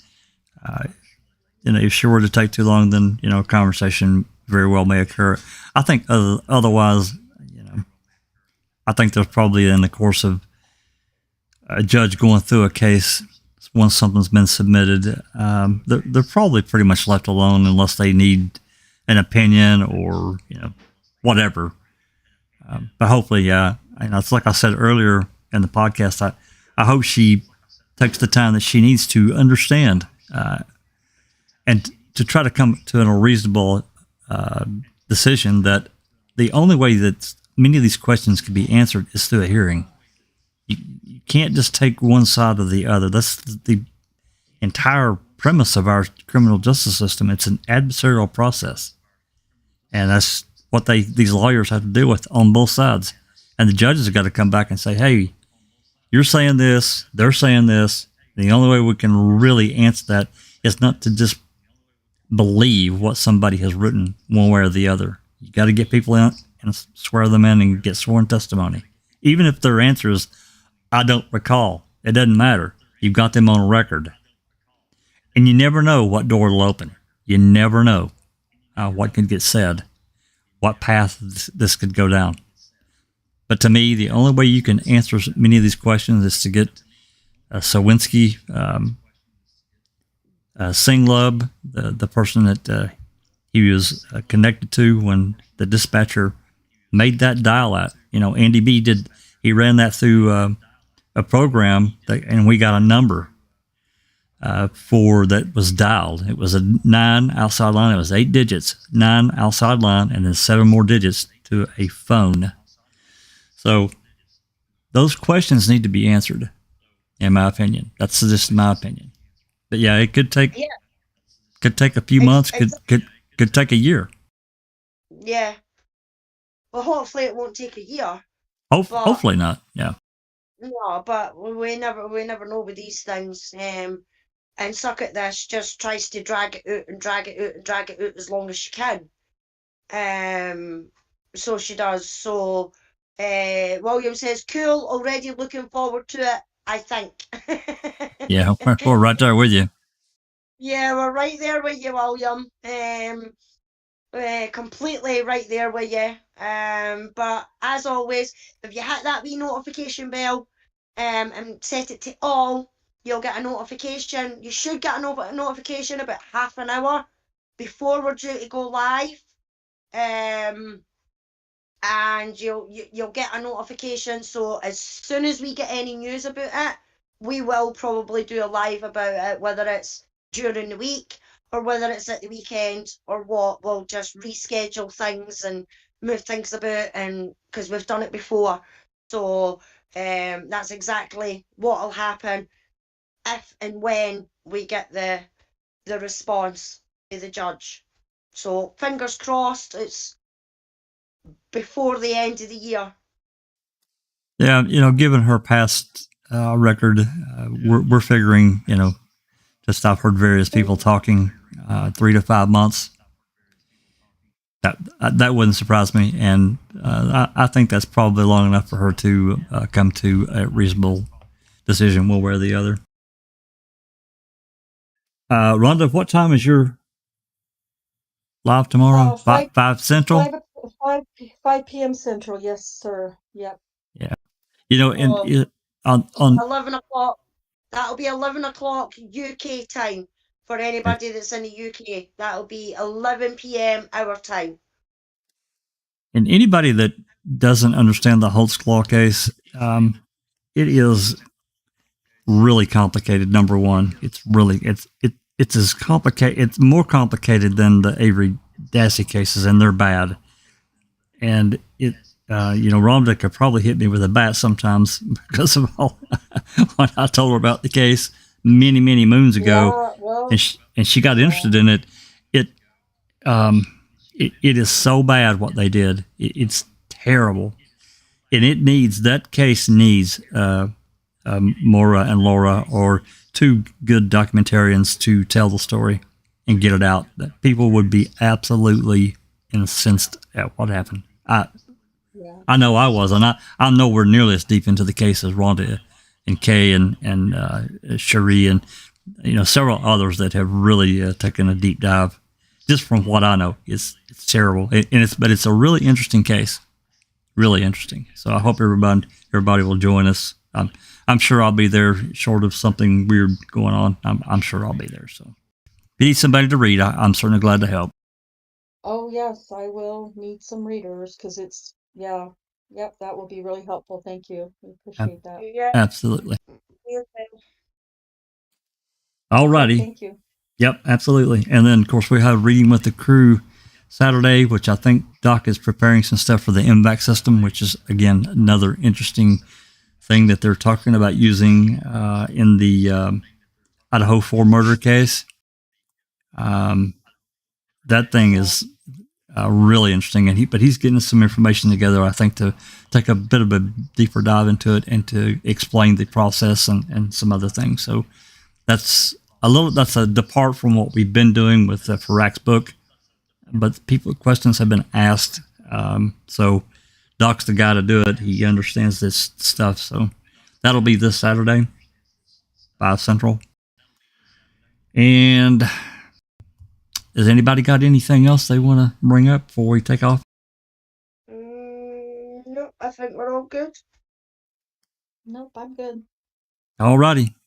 Well, we really appreciate everybody coming along and listening to these deposition readings and being a part. Questions, comments, whatever. We're giving you the next two, which, like I said, will be Lynn Zigman, and this David Hartman will probably, well, that should be Sunday unless something weird happens. We have to do some rearranging, but Sunday, that's where we're going to be heading.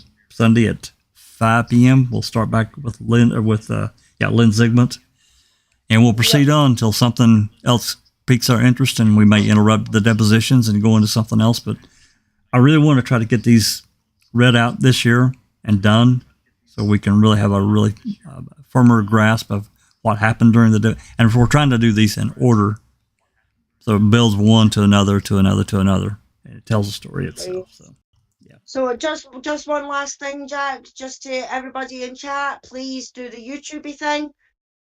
Share, like, subscribe if you haven't already. Tell your pals about what we do. Lead them to the Foul Play channel, the website, the Discord. Anything you can. It helps with the algorithm thingies on YouTube. So please, if you haven't already, hit that wee like button on your way out. And we shall see you all next week. And we have to go, Andy B. I'm sorry, but we have to go. Some of us have got bed to go to. Yep. Minnie got to work tomorrow. I know Rhonda's got to work, and others. So this has been midweek. I didn't want to keep people up too late. I know it's late as hell there right now, Andy. I understand, but no worries. You can join us tomorrow on Rhonda's channel, and we'll talk some more. Yeah, for sure. Alrighty. With that said, I will say this has been a Foul Play production.